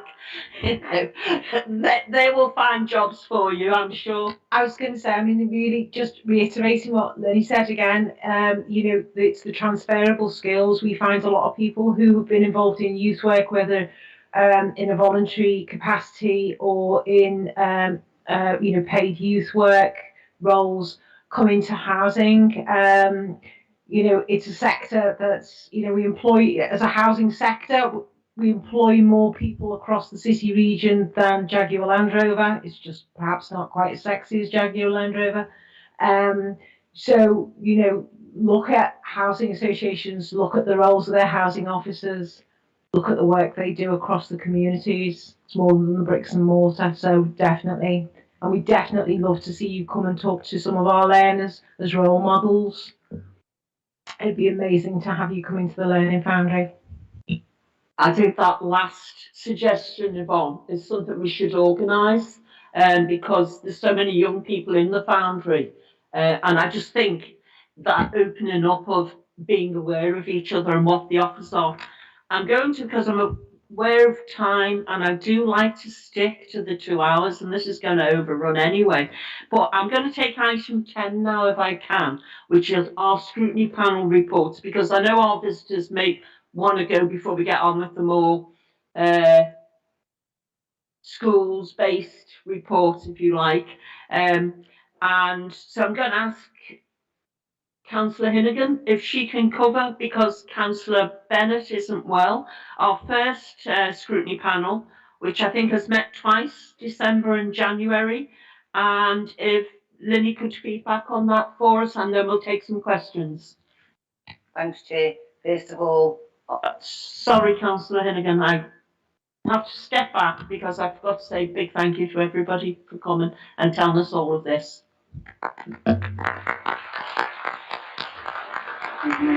I promise I do forget my manners, sorry. I promise to be really quick. So first of all, on behalf of myself, Kimberly, Billy and Lily as the Chair, we want to thank Katie Spall and Natalie Wilson, the officers, and Peter Oxley from Community Services for facilitating the first 2 meetings. First meeting was a bit everywhere because we wanted to do everything.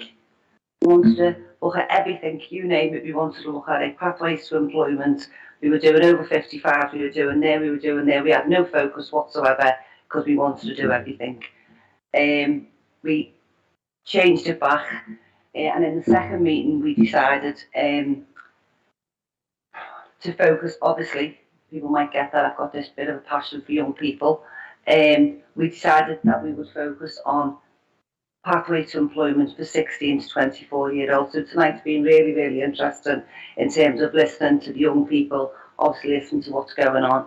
It's going to be around 16 to 24-year-olds, apprenticeships, everything, opportunities per se. There's going to be, I know someone mentioned before around the data.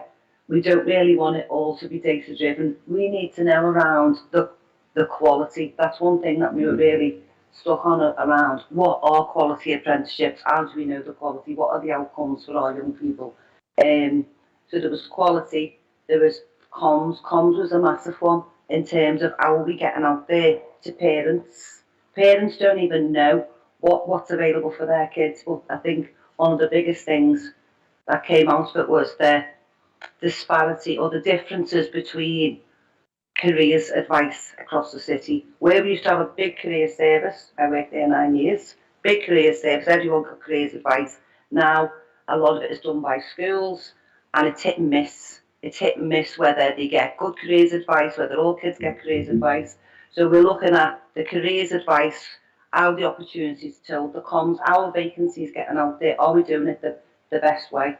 So in a nutshell, that will be our sort of scrutiny, because there was so many questions. We looked at graduates, but we decided keep it sort of condensed because we would have been there for a long time. And we're just going to, the scrutiny will be around opportunities for 16 to 24-year-olds, the comms. Have I missed anything else? Anything else, Kim? That's it in a nutshell. We will have something to feedback. I mean, we're really conscious not to give the officers tons and tons of work because we had so many questions for them. And we envisage we will have a report in March, but this will be a piece of work which will carry on because we're conscious that because there's no elections in May, as the scrutiny panel, it's something that we can continue and then feedback on is hopefully we get some answers and see whether it's working on our recommendations. That's really welcome, and it's good that it fits so together with everything else that we're really focused on in this committee. So I thank you for that work. Can we take any questions? Any questions for Lynnie or for Billy? No? It's obviously the start of something, but hopefully we could have a bit more on the 9th of March in terms of direction. But I think you definitely, as a scrutiny panel, need to go out and see the work that's happening at the One of the Foundry. things we did say we were going to do as well, which I was going to sort out with Gail Goodwin actually, or yourself, Yvonne, was we want to go into, particularly around the careers advice, we want to go and speak to the young people ourselves and capture sort of the voice of the young person in terms of what careers advice did you get, who did you get it from, you know, because we know that there's some really good practice and some not so good practice, and we just need to sort of have a look at it across the city and are we giving the kids, and we looked at the offer, they looked after children, they have a very clear offer, but what are we offering our young people, general young people, not, you know, not if they've got a disadvantage mark against them, not if they're super clever, what is the offer for young people in this city in terms of pathways to employment? So that was it. They've been probably two of the best meetings I've had in the council. Excellent. I would just mention as well, though, I think there is a big piece of work getting done by the Combined Authority. It's a shame that Rob's not here tonight, but he might be someone to speak to and see if he can plug you in to other stuff there. Tom? On that note, one of the things the Combined Authority is trying to or have developed and are trying to expand is the Be More portal. They want it to be the place that young people go to find opportunities. It started off with Kickstart, but they're trying to expand it. I'm not sure what it's up to now, but it is live. So check that out as well. Again, we could share that information more broadly with everybody here. Liz, are you ready to do your report, please, and tell people a bit about it? Yeah, thank you very much, Chair. We met last week and it was a really productive first meeting. I'm not going to talk all the way through. Everybody should have one of these, which I've just jotted down a few things that we're going to consider. I think that all of us on the panel were expecting to be looking at children's mental health post-COVID, and we're still in the middle of COVID, and it's clearly having an effect upon our children's mental health. We are using the Oxwell Student Survey on children's mental health to inform our discussions, and there are some quite staggering findings. So 23% of children said that they find it difficult to access support in schools, and year 11, although a smaller sample than some of the other year groups, did present some very worrying data in that 42% of children in year 11 are too worried to sleep on a regular basis. So clearly there's quite a lot to be looking at there. Moving forward, I think that we need to speak to children themselves, and Chris Price, who was absolutely excellent and gave us a tremendous amount of support during the meeting, is going to arrange for some young people to come and talk to us at the next meeting. We're also going to speak to Dr. Rob Barnett, who is one of the lead GPs within the city, to look at a medical perspective on children's wellbeing and mental health. Chris is also going to speak to the Head Teachers Forum, because there have been issues which certainly I come across in my ward of children who've been refused to go on trips or do certain things because their attendance has dropped below a certain level, but that drop in attendance has been due to COVID isolation or a COVID illness. So I think we need to know whether any of our children are being given mixed messages or penalised for having done the right thing. Moving forward, we're going to look at Oxwell in greater detail and look at some of the individual schools. The final thing that we're going to look at is the way that COVID is being dealt with regarding PSHE in schools. Is it being discussed? We were very pleased to note that there is bereavement counselling available in schools, but also that there's a need for peer-to-peer discussion and for children to be able to discuss the issues around the pandemic. So Chris again is going to report back on this to our next meeting. Benny, I don't know whether there's anything you want to add to that or. Yeah, thanks, Liz. From the discussions that we had, I think the first standout issue was regarding the very high percentage of children in our schools who felt that they had no go-to person, no one that they could go to discuss any of a number of wide-ranging problems, and we all in discussion we found that quite disturbing, that there was such a high number of pupils who felt that there was nobody in their school that they could actually go and talk to about whatever the problems were. We decided that if we were going to start somewhere, it would be in addressing that problem and making sure that schools provide or make provision for someone who can just be someone that children can talk to. Seemed very strange that there was no.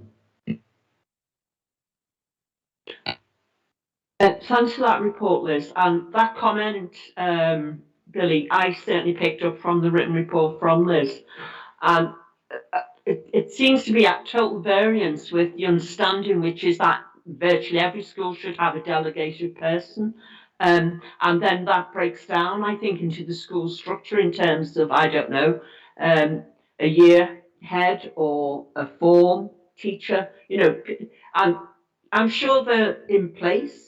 It seems to me that it's not clear to the pupils and the young people that they're in place. So I think there is definitely a piece of comms that needs to be done around that.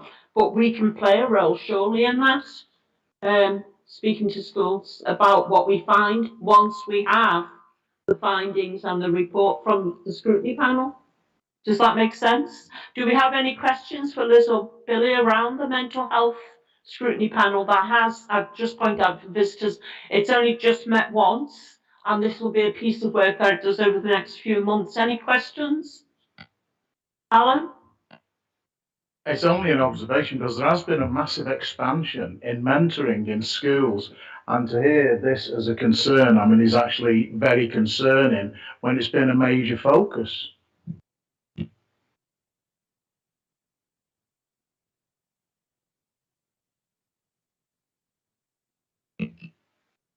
Yeah, I mean, obviously I'm 20 myself. I did not leave school too long ago.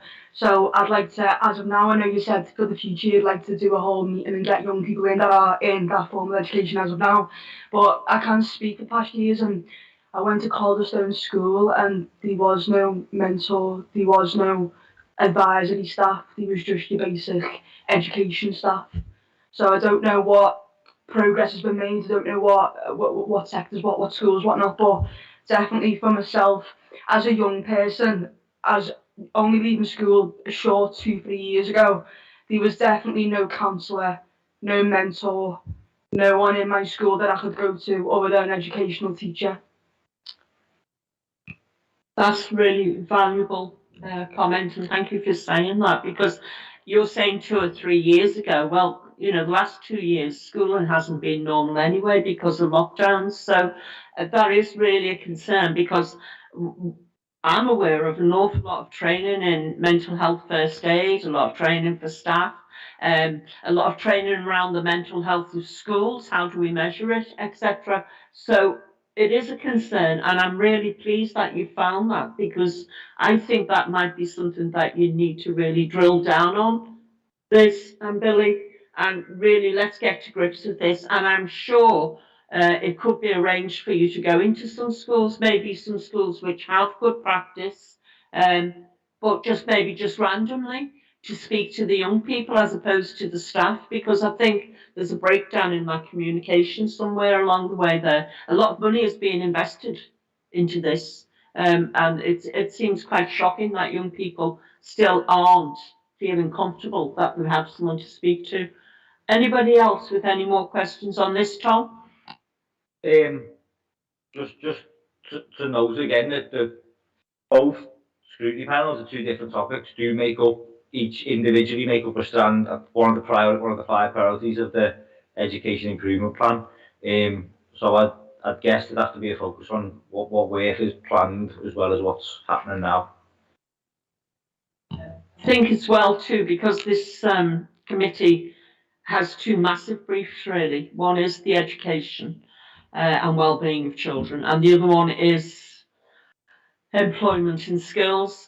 You know, on the agenda we do try to find that balance, but that's why we've got 2 scrutiny committees, one from either side of that to reflect, because we need to keep that balance on the committee. It's quite difficult, it's a massive brief, but I'm pleased with the progress that's been made and reported tonight, because, you know, capacity in the council is very difficult at the minute to do these extra pieces of work, but they are illuminating when they're done well. And so can I thank both scrutiny panels for what they've done so far, and I look forward to hearing more from them at the next meeting, and we'll keep a very close eye on this, and we can help the process of what they're trying to do. I think we'll leave that one there because I'm conscious of time. I still have to take a couple of quite big reports. I have said to our visitors earlier, if they want to leave this point, because I know the council chamber is quite cold, we have to keep the windows open, that's fine. And thank you for your attendance, but you're more than welcome to stay if you wish as well. We're now going to go back onto the agenda to item 8, which is the update on the written statement of action. And could I ask Jonathan, it's on pages 16 to 29, to speak to the report and take questions, please. Thank you, Chair. Just to point out some of the, I suppose, the headline figures within there, is that we're still making progress on the written statements of action. With regards, you know, Councillor Logan has spoke about the education improvement plan. The 3rd strand, and that was actually looking around specifically inclusive cultures and particularly around SEN, because we've got the SEN development plan already in existence, along with the multi-agency working on that. One of the things that we're going to do in year 2 in the education improvement plan is to broaden that into a more inclusion focused agenda, because there's a lot of work that we need to do around race equalities that's already been mentioned, but particularly as well around what the exclusion rates are and attendance rates and alternative provision, that we've got some real challenges that are all indicative that our schools aren't being wholly inclusive. And ultimately it's the indicators that suggest that. Just in terms of page 19, one of the big challenges that we do have and that we are working on at the moment is adding to capacity within the teams, particularly within the statutory teams. We're now maintaining over 4,000 plans. That's been an increase in 53% just in the last 2 years. Along with 4,000 plans maintaining, we've now got 100 assessments coming in per month, which is an increase of 17%. And then on top of that is that we've also got the annual reviews that need to be done annually. So obviously that maintaining of 4,000 plans, that's a massive pressure. Whilst timeliness is considerably better in terms of cumulative figure for 2021, we had 60% of plans that were on time. Compare that to 9.5% in 2020, that's a 531% increase in a year. We should just be doing that ordinarily, fair enough, but that is a massive, backlog and workload that's actually been achieved within that. And our monthly timeliness is coming in about 98%. Similarly to that is that we're now agreeing to assess in over 78% of applications. Previously, a year ago, that wasn't even 50. So you can see where the demands and pressures are actually coming. That's actually what's leading to a much greater SEN, or particularly in the EHC population. So annual reviews is a significant challenge for us, and one thing that we do need to accelerate the pace of improvements on there. And it's not just about children with an education, health and care plan. We need to be very cognizant, and a lot more work needs to be done for those children on SEN support. Because that's it's 20% of our children and young people in the city, and quite often they're the ones that will actually fall through the nets as opposed to the children with the most complex needs. So again, that will be a particular focus for us this year, along with early years and preparation for adulthood. I know Liverpool came to speak to Select at the last meeting, and they organised a brilliant day. I know Councillor Logan attended as well, a multi-agency approach that was led by Liverpool on how we're actually going to ensure that we're preparing our young people for adulthood, and that's given us a good springboard in order to move forward. And as we've mentioned in previous Select committees as well, is that joint commissioning still remains a challenge, but that's where the multi-agency approach comes in, along with CQC and the Clinical Commissioning Group, the CCG. So they're the main headlines. Tribunals, obviously, because we cleared a backlog, is that we've still got a number of tribunal cases going through. We still seek to resolve cases before they go to tribunal. Obviously, we don't want parents to go to tribunal. What we are noticing, though, is that parents are going to tribunal even before seeking resolution with the local authority. They're just going straight to the tribunal, and that's within their rights to do that. But nonetheless, we are resolving about 74% of cases before actually going to tribunal. Hopefully, once we get through the backlog of those tribunal cases, once we get through the backlog of cases that have gone to tribunal because of we had 300 plus plans that were out of date or weren't even finalised, that once those have been dealt with, one of the main reasons why parents are going to tribunal is because there aren't the special school places and they're not getting into their school of their choice. You'll be aware that we ran a SEND consultation last year around it was on the back of a report, or a review that had been commissioned about 18 months, 2 years earlier, and we went out to consult on those. In terms of the findings that came back, is that we do need to massively reorganise the whole of our special school sector. So the findings of that consultation, it cannot just be simply an act of, these are the recommendations. There's a whole series of democratic processes that have to be gone through, just because of the size and the impact of what that reorganisation would mean. The only thing I would stress in that, and we will stress in that because we will publish the consultation, but the first cabinet report, I think is due to go in the next couple of weeks, so obviously it will be public then. I think the thing we've got to be really clear about is that we are not talking about the reduction in any special school places. This is about adding capacity. So just in case anything gets out into the public domain about, we're trying to reduce that, it's absolutely not about reduction of special school places. It's actually about the creation of more, but how we do that in the most efficient and cost-effective way. And then just the last thing, and I think this does reflect obviously where the growth of particularly the SEN population is, that we've had an indication from the Department for Education just last week, is that the high needs budget, which is where all the money comes from for special educational needs, is that next year we're due to be in receipt of 74 million.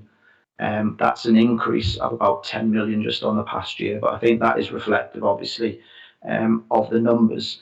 And I think one day, and apologies whether it was asked at one of this committees or whether it was in another meeting, but just to report back is that one of the questions that has been asked, because a lot of other councils are in significant deficit because of their high needs budgets. At this moment in time, Liverpool is still in a surplus budget, not by much, but we're not reporting deficit budgets for high needs, and we'll continue, because if we just look around, it's the high needs budget that is absolutely crucifying a lot of councils.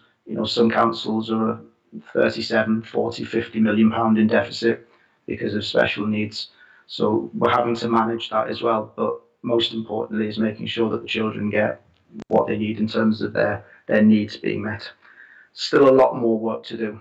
I think I said all along it will be a minimum of a 2-year job to at least get us to a steady place. I think we're getting nearer a bit of stability, but then a lot more work still needs to be done for us to be giving a good quality provision to our young people. Thank you, Chair. Thanks, Jonathan. Questions, Linny? Anybody else? Matthew and Ruth. That order? Linny, Matthew, Ruth. It's not a question, it's just a massive well done, because I know I've been like the bane of your life for a long time on this. But even the level of sort of where we're up to now with the education and healthcare plans, you've massively done a great job in bringing the service up. I'm sure, you readily admit it's still not perfect, and that's great, because we want to get better and better, but you've achieved massive things, so thank you. Matthew? Hi, thanks. Sorry if I'm asking things that have been covered before. I can see things I've mentioned in minutes of the previous meeting, but I am new here. I have a couple of questions. First, again, about timeliness. I know obviously that's improved over time. I'm interested in the variation in monthly reporting figures, particularly on 2.2 on page 24. Your kind of midpoint seems to be about 55 cases being picked up and completed each month based on that graph. But there's quite a significant variance in month to month. Is there any particular cause, any learns, anything that's been found out as to why in some months, you have 55 in one month, 108 in the next? Is there a reason for that? Is there, or what learns can be taken from those high performing months that can be applied to prevent future backlogs being accumulated? And secondly, I was going to ask about tribunals. Whenever cases seem to go to tribunal and it is heard, 90% of the time, they seem to be found in favour of the appellant. What kind of QA process or quality assurance do we have to ensure that we're taking those learns back or preventing them going to a tribunal in the first place, so that we're preventing the cost of tribunals on ourselves in the future and getting a better experience for those children that require that kind of sense support? Thanks. Okay, thank you very much. Just with regards to the first question as to why that's the variation, a lot of it will be dependent on when advisors come in. Because there's a 20-week statutory timescale, and advisors could be from health partners, occupational therapists, speech therapists, educational psychologists. They all come in at different parts, and so we are dependent upon that. We need to get our draft plans much earlier on, because at the moment, basically we're finalising a hell of a lot of plans in the last 2 or 3 weeks. And we need to shunt the whole system forward, but we are reliant on a whole raft of multi-agency contributions there. So that explains one of the things as to why there's variation. The other thing is often about the availability of special school places as well. That causes a lot of fluctuation. And then similarly as well, we're having to be dealing with absences within the team. So, it's a team of 17 people. Dealing with those number of plans and assessments coming through, and so again it's absences within there as well. But the biggest impact will be dependent on where each plan is up to in the stage of the process. With regards to the second one, yeah, absolutely, and it's a national thing that I think, and I'm not saying that's that's the sort of to justify the position of Liverpool at all. In terms of local authorities do invariably, lose tribunals. As I say, what we're trying to do in a lot of cases, we're trying to resolve them before they actually go. but parents will quite often want to go right to the very end of the tribunal, and that's their right. I think one of the challenges that we do actually have, and I've reported, to Select Committee previously, is the actual cost of non-maintained independent sector is almost, I said that, okay, we're getting £74 million next year, we're getting 66 last year. Over £10 million is spent on non-maintained independent schools. Now that's money we're taking out of our Liverpool schools. And so there's also an element of whereby when the local authority goes to tribunal, it's saying we believe that your child can actually be educated just as effectively within a Liverpool school. But the parents and I suppose other professionals as well at times would argue differently, and we're still, there's a case of whereby we have to go to tribunal because we still believe that a Liverpool school, even a Liverpool special school, is best placed, because the other thing we have a legal duty as the local authority to actually make decisions and placements that's efficient use of resources. And that's one of the main reasons why the local authorities will continue to go to tribunal, because their rationale and their argument is that it's actually an efficient use of resource. The reality is that the way the SEND reforms are set up is that parental choice does tend to take priority, and certainly the tribunals find in favour invariably of what the parent's first choice is. And that can be the difference between a school in Chester that's charging £100,000 and then we have to pay travel costs on top of that, as opposed to one of our outstanding special schools in the city that would cost £18,000. And what also happens, I'm sorry I'm going on a bit here, but what also happens as well is that not all the time, but often they are not the most complex, or children with the most complex of need. I suppose this is where the local authority has its objective role, because understandably and absolutely is that to parents, their child is their everything. It's the local authority that has to come in and be the objective that some children have more complex needs, and so therefore that's where our resources should go. But I get that's a very emotive and difficult, you can't tell a parent that somebody else's child is more needed than their own, and I understand that entirely. Sorry, that was a very long-winded answer, I'm sorry. I thought that was a very good answer, Jonathan. Thank you. Ruth, your question, please.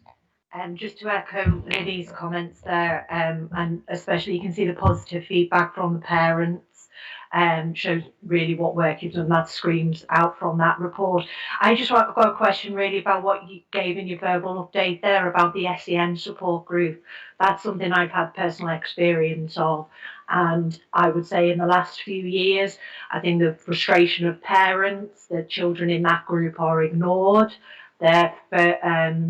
They face a generalised approach from the school in terms of their needs. And when we talk about the mental health of pupils, I think that area and that group of children, I think if we looked at their mental health, I think we would have very poor outcomes within that group.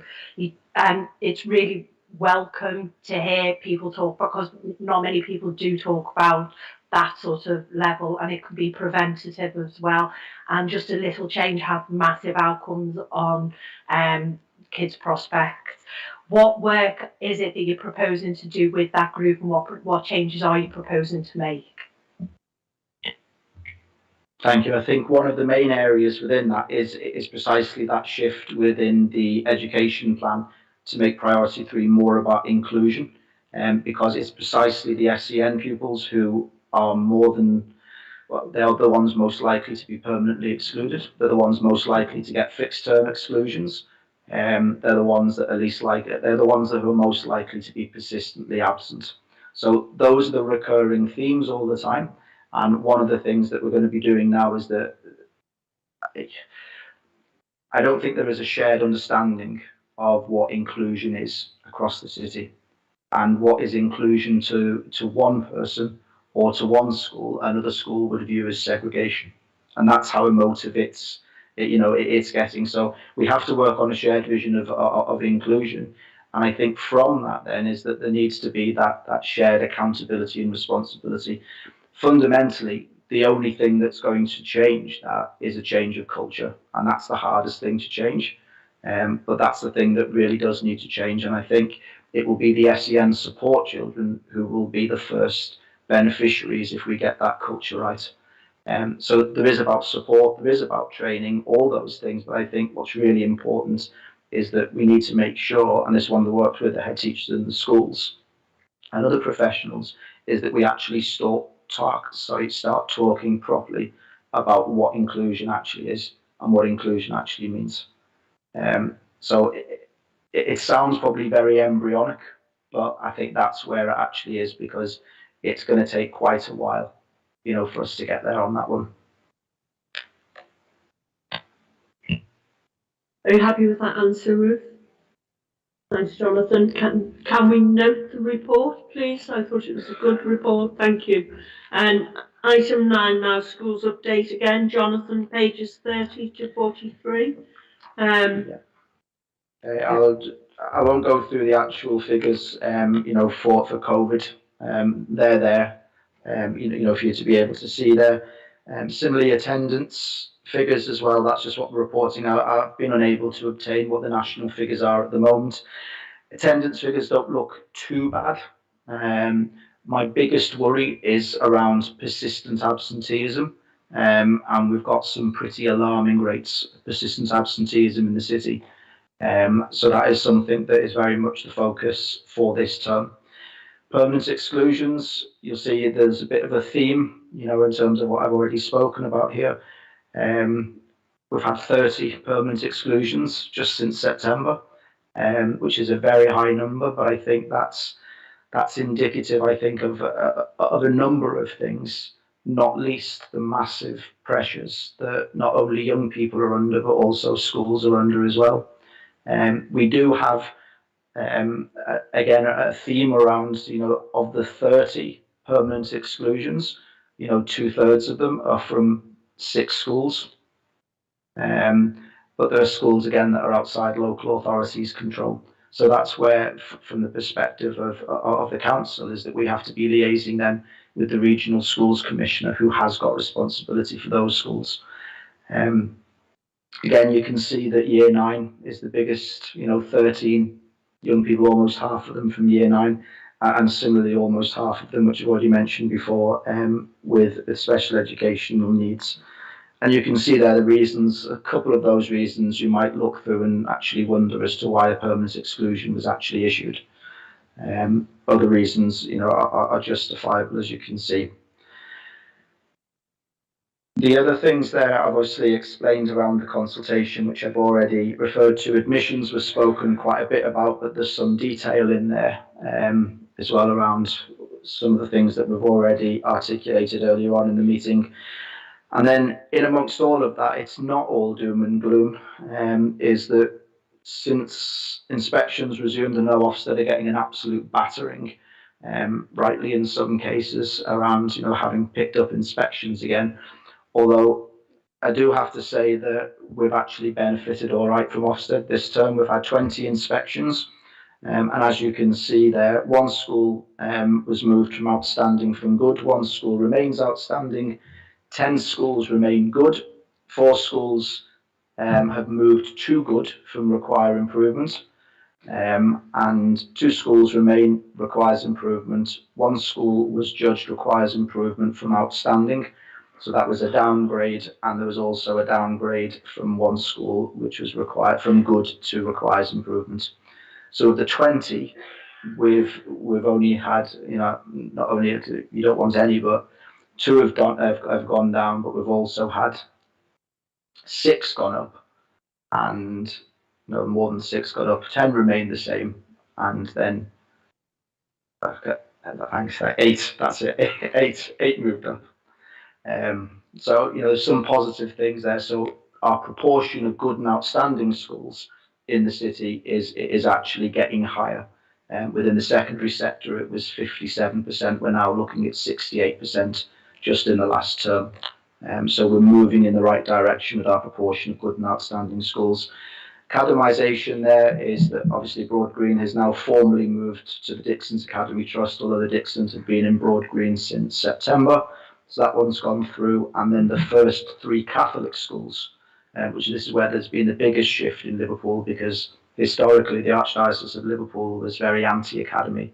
They've now shifted their position, and the first 3 Catholic schools will be converting to academy status on the 1st of April. And I think what we've spoken about before is that that shift, when the Archdiocese or Catholic schools make up almost 50% of the city's schools, you can see how that shift in position from the Archdiocese could be potentially quite significant for the landscape in Liverpool.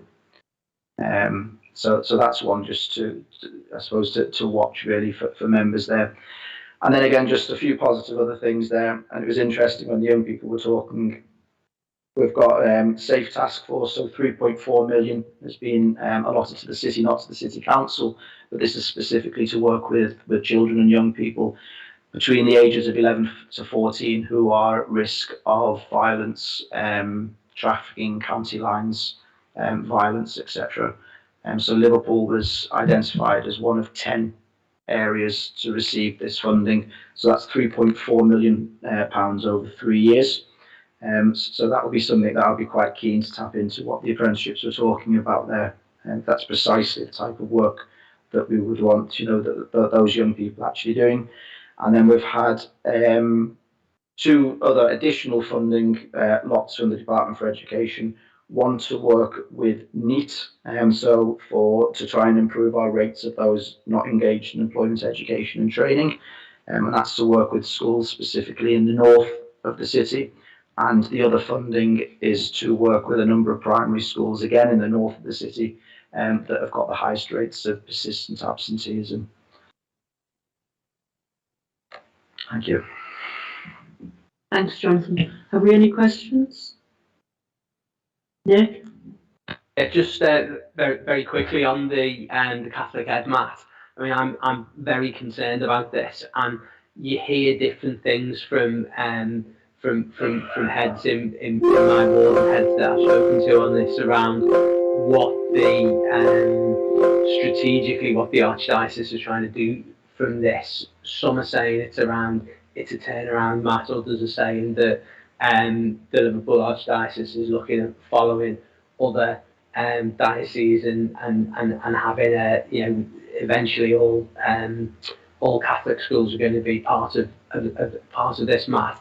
What I think would be good is if we could get the Archdiocese to one of our meetings to do a presentation around where they see the strategic purpose of this and where this is going to be going, so that we can feed back into that and influence some of that. I think you're absolutely right. This is going to have a potentially huge impact on some of the things that we've been talking about across Liverpool. Yeah, just on that, last week I met the Archdiocese's new Director of Education. They've been without a permanent Director of Education. She took up role last week, so I have met with her, and I think that is very much one of her first jobs is to write the strategy or the vision. So I might need to give her a little bit of time just to get it together, but I'm sure she would be more than willing, to come and speak. I'm sure of that.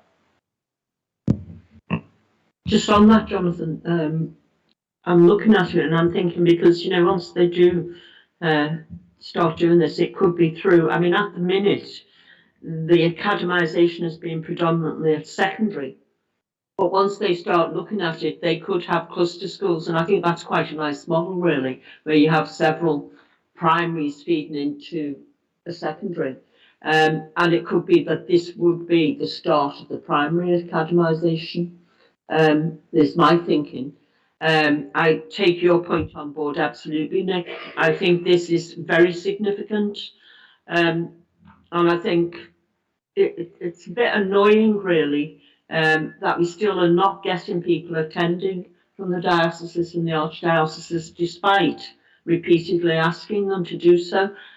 Could we be more pointed about that, maybe, Steve, and get them in? Because even if they're not presenting specifically, they could give us maybe a bit more flesh on these kind of questions that we need to be asking, but that to me is incredibly significant, and we need more information about it, and we need to understand what their thinking is, because that could, I mean, there's nothing to stop that being an EdMat of every single Catholic school in the city, and just what would that lead to, you know?